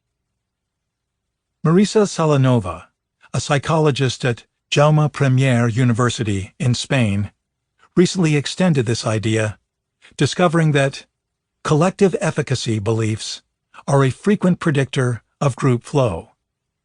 Collective efficacy beliefs could be thought of as an extension of the sense of control. It's a team's confidence in itself. A team has to believe it can get the job done. It needs to have a collective sense of control to maximize flow. Always say yes. Our last trigger, always say yes, is perhaps the most important. It means that interactions should be additive more than argumentative. It's a trigger based on the first rule of improv comedy. If I open a sketch with, "Hey, there's a blue elephant in the bathroom," then, "No, there's not," takes the scene nowhere. But if the reply is affirmative, "Wow, I hope he's not using up all the toilet paper," well, now that story goes someplace interesting. By saying yes, you're helping the other person along, lowering their cognitive load, and keeping them engaged in the moment. These affirmations of ideas drive both dopamine and oxytocin into our system, which amps up pattern recognition and social comfort, which in turn brings up more ideas and increases our willingness to share them. It's how we build collective momentum. But this doesn't mean that you have to agree with everyone all the time. In fact, the research shows that this is a recipe for groupthink rather than group flow. Instead, you simply have to find something in there to build upon. In a brainstorming session, this is as simple as, "Well, I disagree with some of what Sarah said, but her idea about using quantum computers to do drug discovery is brilliant, and here's why." Keeping the momentum moving is the bottom line, as that's the exact motion we're riding into flow. Final trigger advice. One of the most well-established facts about flow is that the state is ubiquitous. It shows up anywhere, in anyone, provided certain initial conditions are met. What are these conditions? These 22 triggers. It really is that straightforward. And there's a reason for this as well. We're biological organisms, and evolution is conservative by design. When a particular adaptation works, its basic functionality is repeated again and again. Flow most certainly works. As a result, our brains are hardwired for the experience. We are all designed for peak performance. Thus, we are all susceptible to flow's triggers, as these elements are 22 things that evolution deemed exceptionally crucial to survival, meaning they're the 22 things to which our brain automatically pays attention.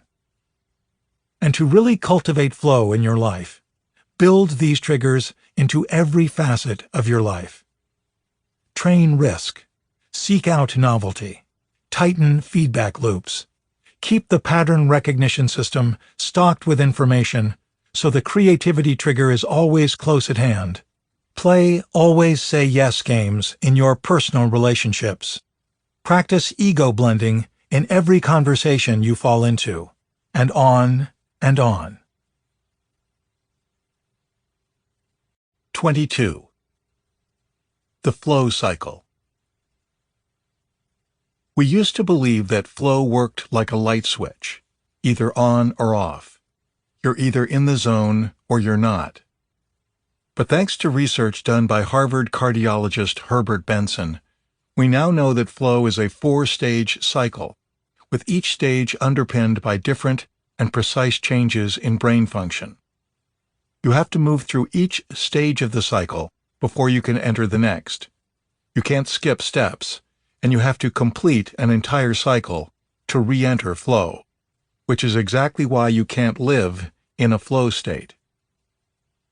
Yet while it's not possible to live in flow, you can definitely maximize the time you spend in the state. Understanding this cycle is a crucial step in that direction. This knowledge provides a map of the territory.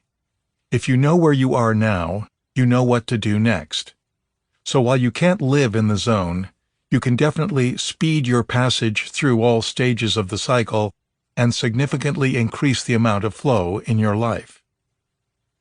One thing to note: while flow feels great, it's only one step in a four-step process, and there are a couple of other steps that feel downright unpleasant.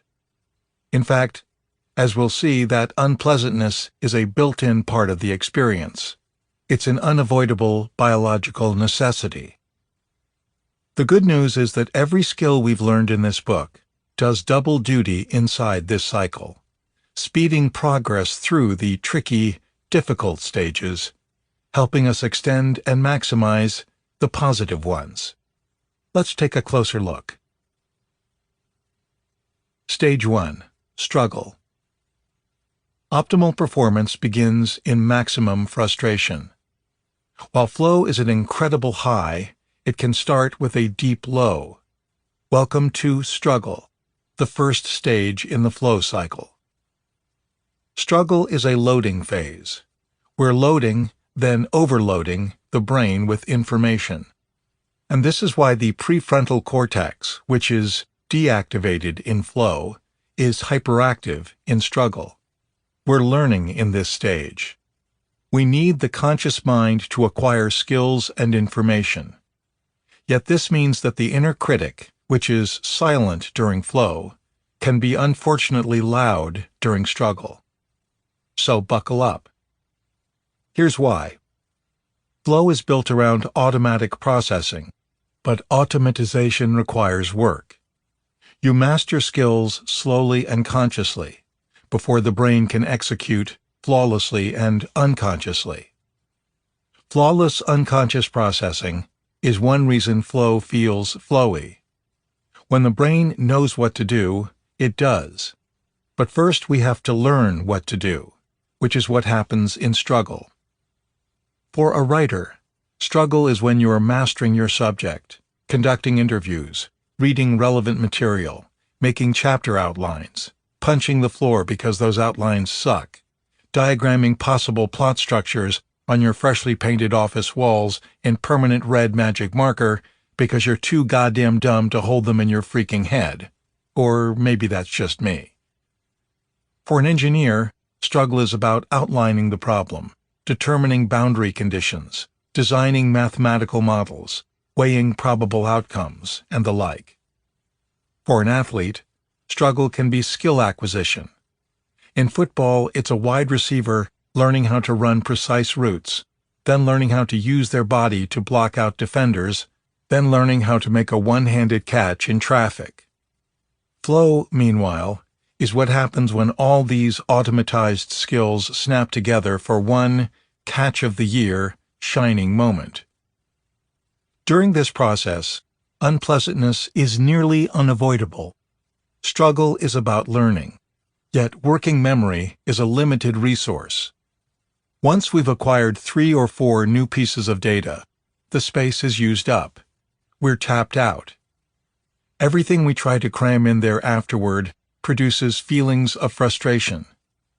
And because the unconscious loves a lot of data to work with, you really need to push yourself right to the edge of overload to maximize this process. In struggle, we again discover that abiding peak performance lesson: our emotions don't mean what we think they mean. The stage is frustrating by design. For most people, frustration is a sign that they're moving in the wrong direction, that it's time to stop, rethink, and regroup. But in struggle, frustration is a sign that you're moving in the right direction. This way lies flow. Keep going. That's why this book starts with the motivation triad of drive, grit, and goals. It's why we spent so much time on learning and creativity.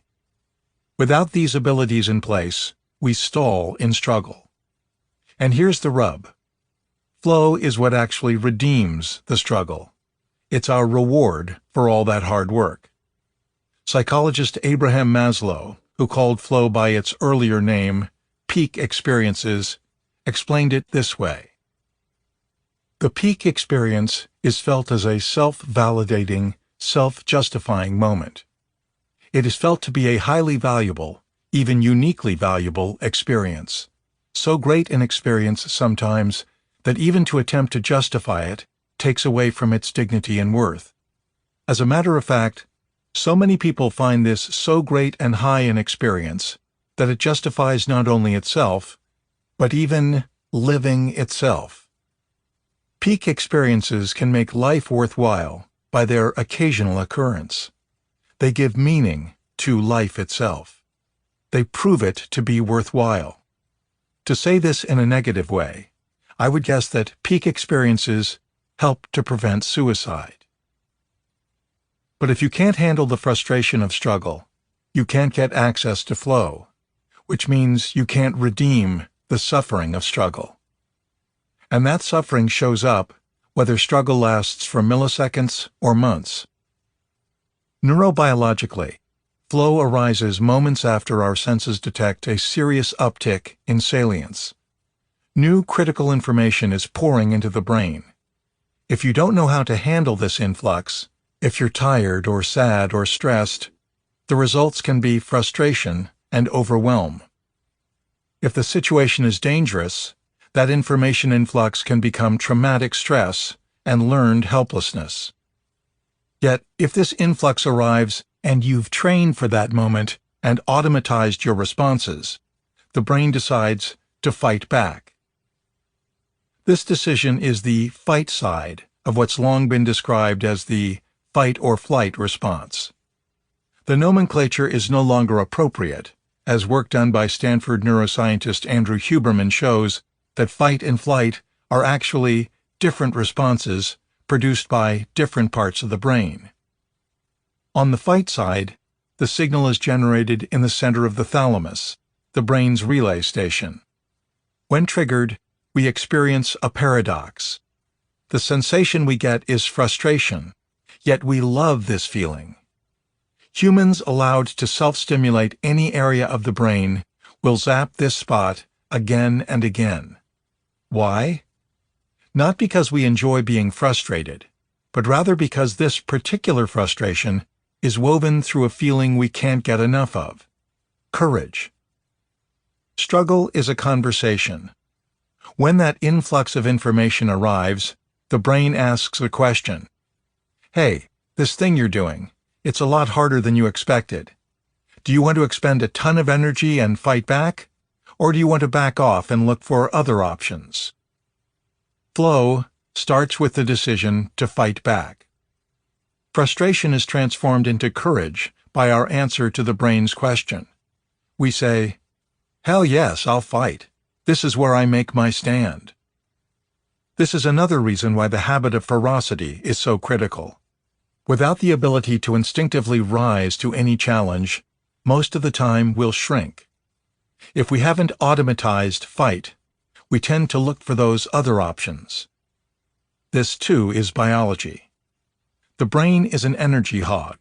It uses 25% of our energy, yet contains less than 2% of our body mass. So its first order of business is efficiency. Always conserve calories. Thus, in most circumstances, the brain favors the option to flee. Flow starts when we say yes to the fight. On a final practical note, when you're in struggle, use the triggers to your advantage. Never struggle outside the challenge skill sweet spot, without clear goals or structures in place to provide immediate feedback.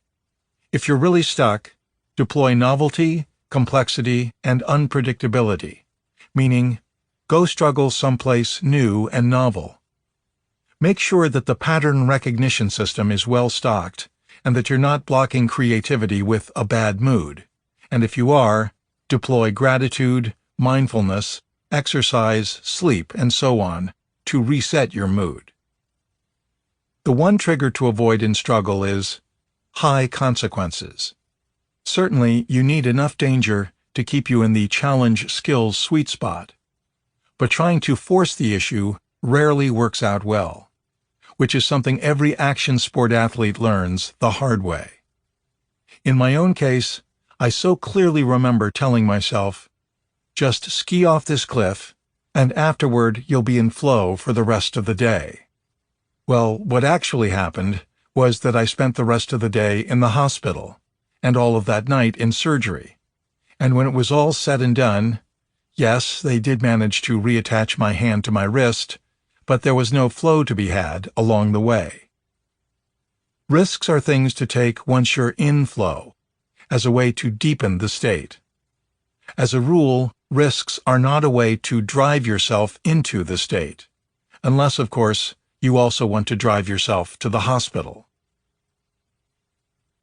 Stage 2. Release. The second stage of the cycle is the release phase. During struggle, the prefrontal cortex is hyperactive. It's working feverishly to solve a problem. In release, we want to relax and let go. The goal is to take your mind off the problem. This allows us to pass information processing responsibilities from the conscious to the unconscious. Executive attention disengages, and the default mode network takes over. Release is an incubation period. It's about allowing the brain's pattern recognition system to chew on the problem for a while you do other things. What kind of other things? For release, the research shows that low-grade physical activity works best. Go for a long car drive, build model airplanes, work in the garden, play guitar. I like to draw, hike, or read. Albert Einstein famously liked to sail a boat into the middle of Lake Geneva. Unfortunately, Einstein couldn't swim and wasn't much of a sailor. As the area is prone to freak storms, he was regularly rescued from the middle of that lake. Yet, so important to his work process was the release of sailing, he chose to risk drowning rather than give it up. Also, use the release phase as a time to utilize the MacGyver method. Program your release phase both to take your mind off the problem and to help you solve that problem. This also gives hard chargers, the ones who never want to stop working, a reason to stop. With this method, you also have the knowledge that when you return to the task, you'll be farther along than you were before you stopped. 3 things to know. First, don't exhaust yourself during release. The stage requires taking your mind off the problem for now, but you'll need energy to dive back in later on. If you do exhaust yourself, with a hard workout for example, you'll need to eat and sleep before restarting. Second, TV won't work. Release requires brain waves in the alpha range, but the quick cuts of television keep pulling us back to beta. Third, not all struggles are the same. When engaged in a long struggle phase, like trying to write a book or start a company or learn the ins and outs of probability theory, following a hard work session with a release activity makes sense. But for those situations when the struggle arrives in an instant, when you're out for a mountain bike ride and suddenly the trail gets steep and dangerous, how do you then move from struggle to release? Same process, smaller time frame. You need to trigger that fight response to enter flow, so move into attack mode. Expend the effort. Push through the brain's desire to conserve energy. Then, immediately, relax. Trust your training, as the Navy SEALs say. Dive into the problem, then believe in your brain's ability to find and execute the perfect solution. It's why you struggled in struggle, to automatize those action plans. Now, get out of the way. That's the actual release in release. You're releasing the conscious mind so the unconscious can take over. On a final practical note, deep embodiment is the trigger to reach for during release. That's what a low-grade physical activity is really about. That's also why Zlotov and so many other people have insights in the shower. You come home from failing to solve a problem while at work, take a shower to wash away the toil, and the relaxing combination of water beating on your body and your own hand moving the soap is enough to pull this trigger and slide you into release and flow. Stage 3. Flow. Finally, we've arrived. The third stage in the cycle, the flow state itself. Since we already know how flow feels, we're going to focus on ways to maximize our time in the state. Let's start with flow preservation. Once in the zone, the easiest way to stay there is to avoid the 4 dreaded flow blockers, or the fastest ways to get kicked out of the zone. Distraction. Interruptions are the #1 reason people get knocked out of flow. And once out, it's hard to get back in. In studies run on computer coders, researchers discovered that once kicked out of the zone, it takes a minimum of 15 minutes to get back in. That is, if you can return at all. This is another reason to practice distraction management, and why you should turn off anything that can interrupt focus, and thus flow, the night before. Seriously, why take the chance? Negative thinking. Remember why a good mood was so critical to creativity? Because it allows the anterior cingulate cortex to hunt for remote associations between ideas. Flow is a highly creative state, where the brain is hunting these very associations. The minute you start thinking negatively, you lose this ability. Worse, this re-engages the prefrontal cortex, turning the inner critic back on and KOing the whole enterprise. Non-optimal arousal. This is another reason we trained up motivation. If you don't have the energy to fight, you can't get into flow. But the same thing holds true once in flow. If you don't have the energy to sustain that fight, you'll succumb to fatigue and won't get to play in the zone for long. This is also why nutrition, active recovery, sleep hygiene, and regular exercise matter. All give you the best chance of optimal arousal in every situation. Lack of preparation. This could mean physical or mental preparation. In either case, if you haven't automatized key skills and abilities, you can't get into flow. Meanwhile, once in flow, if the challenge level increases, often for reasons beyond our control, you'll need the skills to meet this new challenge. My suggestion?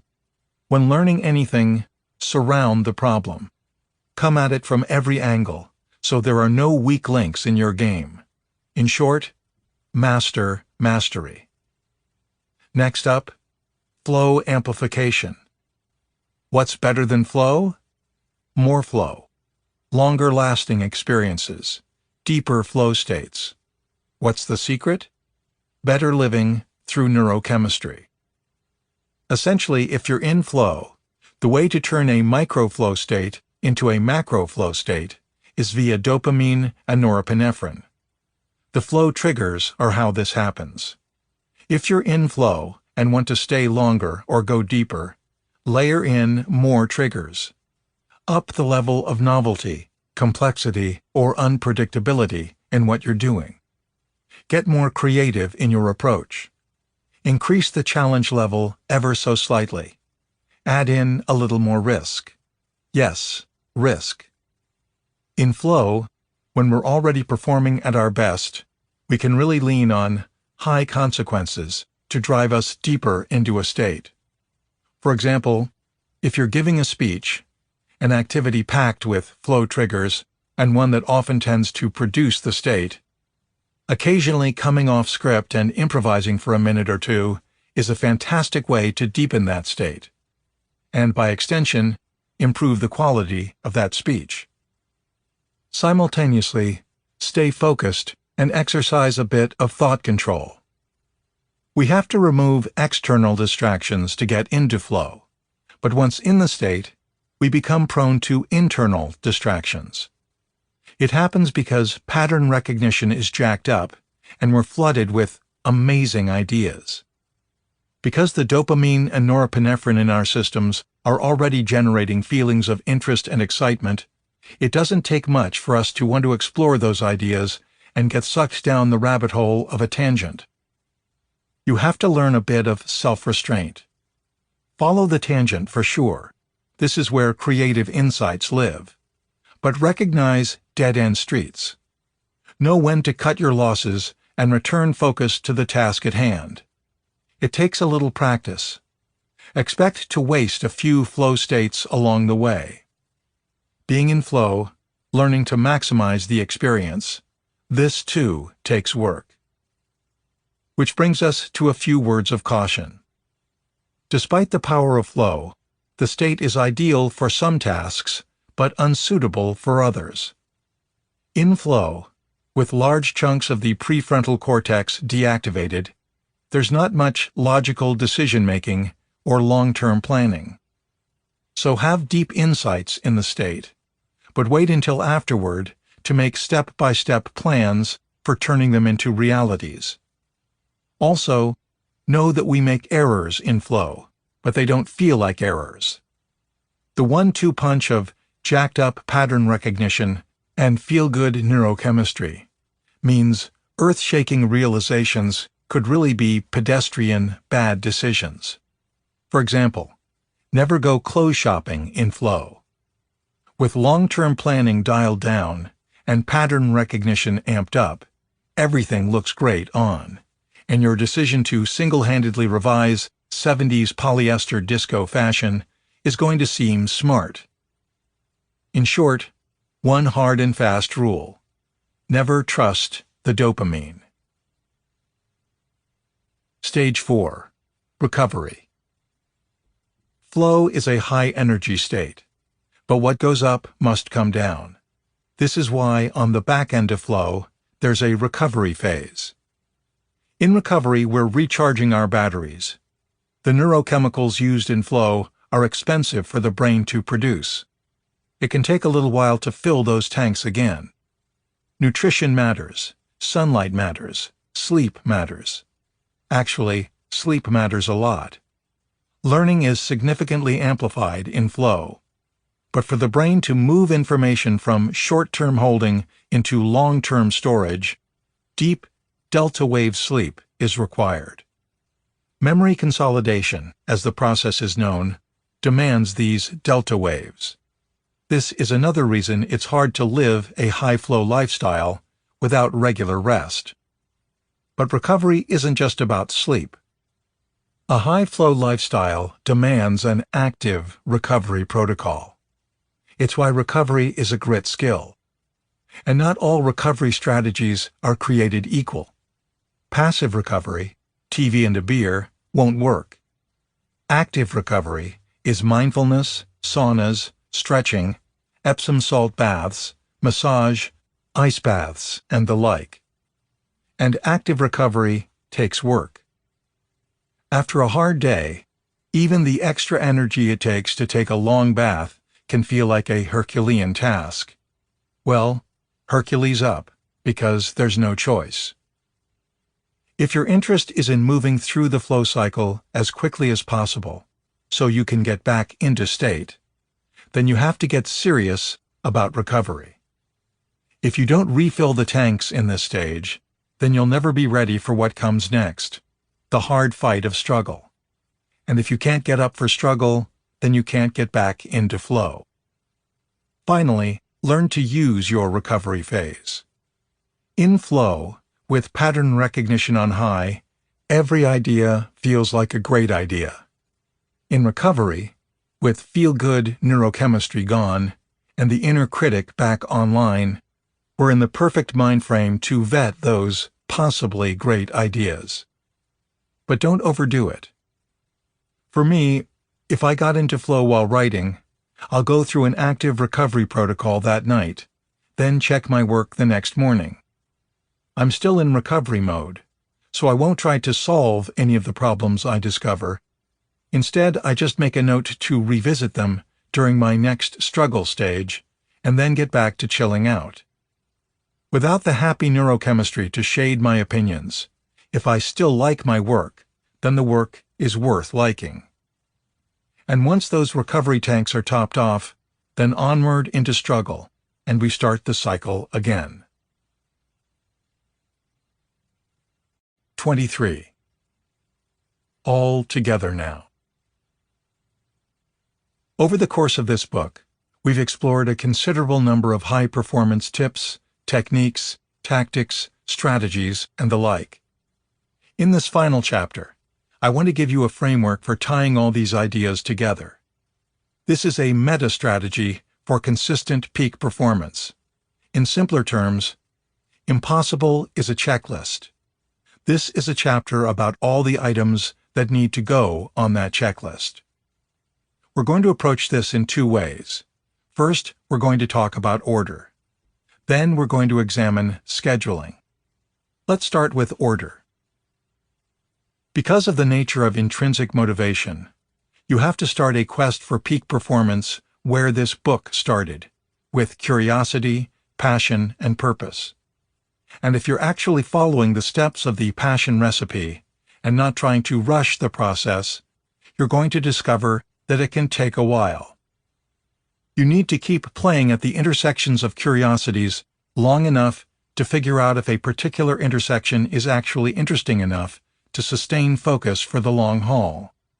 Remember, you don't want to be 2 years into pursuing your passion only to discover it was only a phase. How do you know an intersection is perfect? Well, if nearly every time you explore it, you find curiosity increasing and yourself slipping into flow, that's a good sign you're exactly where you need to be. How much time do you spend on a daily basis playing at those intersections? An hour is fantastic, but 20 to 30 minutes is often enough. Learn something interesting about something you're interested in.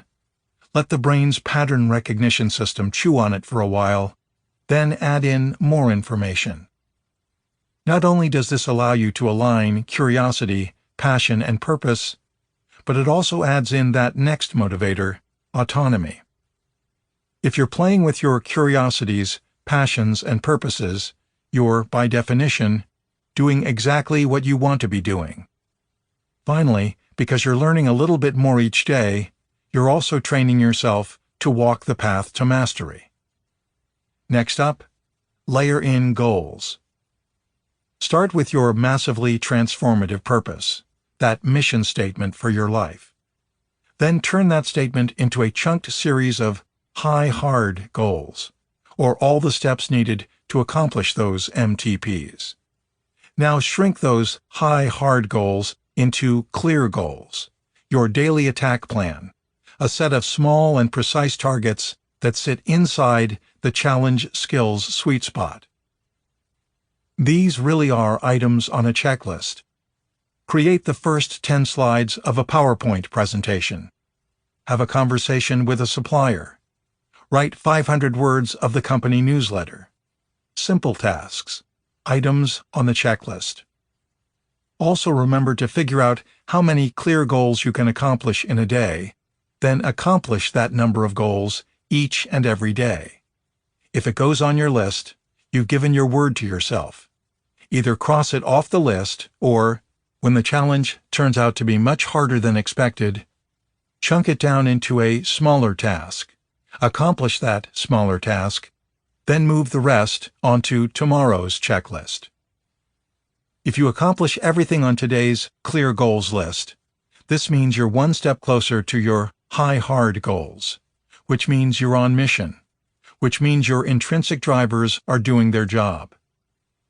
Cross an item off that list, get a little dopamine. Cross another item off, get a little more dopamine. One little win at a time. That's how this works. Yet stacking little win atop little win atop little win, especially if a few of those wins produce flow, is how you gain momentum. And that's it for order. Once intrinsic drivers are aligned and goals are stacked, everything else is about scheduling. That is to say, everything else that you need to do, you do by adding the activity to your daily checklist. In total, there are 7 daily practices and 6 weekly practices that are non-negotiables. If you want to sustain peak performance long enough to accomplish the impossible, whatever that is for you, you're going to need to weave these items into your schedule. But this doesn't have to happen all at once. Start by starting. Add in what you can right now, and as these practices begin to improve your performance, they'll end up saving you time. Now that you have a little more free time, layer in a few more of these activities. One thing to note, the 2 biggest time sucks on this list are the need to start your day with 90 to 120 minutes of uninterrupted concentration devoted to your hardest task, and the need, at least once a week, to spend 2 to 6 hours doing your highest flow activity. If you can't commit that much time in the beginning, commit less. Start with 20 minutes of daily uninterrupted concentration and 40 minutes of weekly high-flow activities. Start with 10 and 20. Then, once these practices pay performance dividends, reinvest the extra time in your schedule. Here's the full list. Daily. 90 to 120 minutes of uninterrupted concentration. Spend this time on your most important task, the one that will produce the biggest victory, the one that, once completed, will leave you feeling like you won your day. Also, try to apply one strength in a new way while inside of this 90 to 120 minute block, which allows you to fold strength training into your daily activity.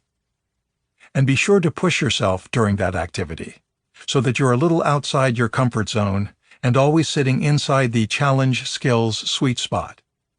Over time, this constant pushing on yourself and your skills will result in both an astounding amount of grit and, even better, the habit of ferocity. 5 minutes for distraction management.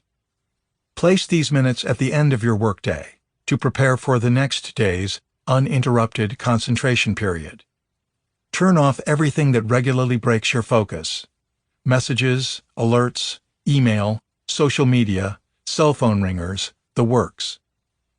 5 minutes for making a clear goals list, also usually at the end of a workday, to prepare for the next day's uninterrupted concentration period. Remember, order tasks from most difficult and most rewarding to the least. Also, don't just put work tasks on your clear goals list. Write down everything you want to do in a day, including things like workouts and active recovery periods. That is, go to the gym or take a hot bath or practice mindfulness for 20 minutes on your list. Finally, always check off all the items on the list. This is the one rule you cannot violate. If it goes on the list, you accomplish it during the day. The only exception being those rare occasions when you missed the challenge skills sweet spot and the task you're trying to do is just too hard. Then chunk it down, accomplish what you can today, and bump the rest onto tomorrow's list. 5 minutes for a daily gratitude practice. 20 minutes for release and/or 20 minutes for mindfulness. You can go longer, but these appear to be the minimum time frames needed to start getting results. Remember to preload the release phase with the MacGyver method, so your brain can problem solve while you take a break from the problem solving. 25 minutes to load the pattern recognition system, reading outside your core area. Remember, the ROI on reading says books are the best way to go. If you're trying to master a skill rather than learn new information, these 25 minutes can also be spent 80-20ing that skill. Also, those 25 minutes are an estimate. What you're aiming for is a minimum of about 25 pages worth of reading. 7 to 8 hours of sleep a night. Weekly. 2 to 6 hours 1 or 2 times a week. Highest flow activity. Skiing, dancing, singing, whatever. These are the activities that often get edited out of our lives as responsibilities pile up and schedules get crowded. But the more flow you get, the more flow you get. It's a focusing skill. So, spending extra time in an activity that is all but guaranteed to produce flow will help maximize flow in activities that aren't quite as flowy. During this activity, try to deploy as many flow triggers as you can. Always push on the challenge skills sweet spot. Be creative. Take risks. Seek out novelty, complexity, and unpredictability. Also, try to use these sessions to train grit and to use one or more of your core strengths in a new way. 60 minutes, 3 times a week. Regular exercise. Be sure to push yourself during these sessions. The same challenge skills balance rules apply. If you're outside your comfort zone, then exercise is a great way to cross-train grit while resetting the nervous system. Also, for reasons that have to do with how exercise actually impacts brain function, aim for exercises that are cognitively challenging, meaning run outside on a trail, so the brain has to do route finding and spatial mapping and such, rather than inside on a treadmill. 20 to 40 minutes, 3 times a week. Active recovery. Sauna, massage, long mindfulness session, light yoga, and so on. 30 to 60 minutes, 1 time a week. Train a weakness and/or train being your best when at your worst, and/or practice taking risks. 30 to 60 minutes, 1 time a week. Get feedback on the work you've been doing during those 90 to 120-minute periods of uninterrupted concentration. 120 minutes a week. Social support. Make time for other people, especially if you're an introvert. Having loving, supportive people in our lives, and being a loving, supportive person ourselves, helps keep us calm and happy. But it also helps us be psychologically prepared to attack the challenge skills sweet spot. Plus, it gives us a place to practice our emotional intelligence skills. Stacking practices. Use your 3 times a week exercise sessions as a place to train grit. This is a great place to work on perseverance, but you can always triple stack and use this session to train up a weakness, and if you exhaust yourself during the workout and still want to give a little extra, you can also train the grit to be your best when you're at your worst. Use a few of your active recovery periods, aka the sauna and bath, to also practice mindfulness and/or to load the pattern recognition system. When loading the pattern recognition system, try to make books your primary information source, as you can't match their data density with any other material. Use the MacGyver method before you enter your release practice. That way, the practice does double duty.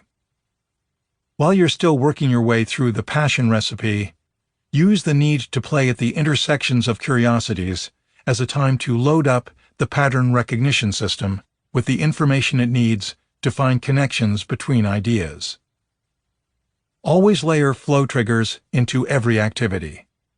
Make novelty, complexity, and unpredictability your good friends.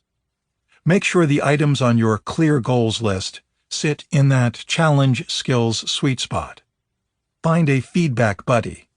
Practice taking safe risks. Repeat. When you're devoting 120 minutes a week to social support, use this period to train up EQ and to practice with group flows triggers. Creativity and the pursuit of mastery should be built into everything you do. And now that you know the secret, pretty underwhelming, right? And that's the real rub. None of these interventions are particularly sexy. There is no nifty piece of technology to play with or unusual substance to ingest. They're just items on a checklist. Worse, progress is often invisible. Peak performance works like compound interest. A little bit today, a little bit tomorrow, Do this for weeks and months and years, and the result won't just be a life that exceeds your expectations, it'll be one that exceeds your imagination. Most important, I think that all of the information contained in this primer puts a great, yet terrible burden on each of us. Think about it this way. What impossible challenges would you tackle if you knew you could be 500% more productive? If you could be 600% more creative? If you could cut learning times in half? That's exactly what the tools and the techniques in this book can provide, which means that's exactly what's available to each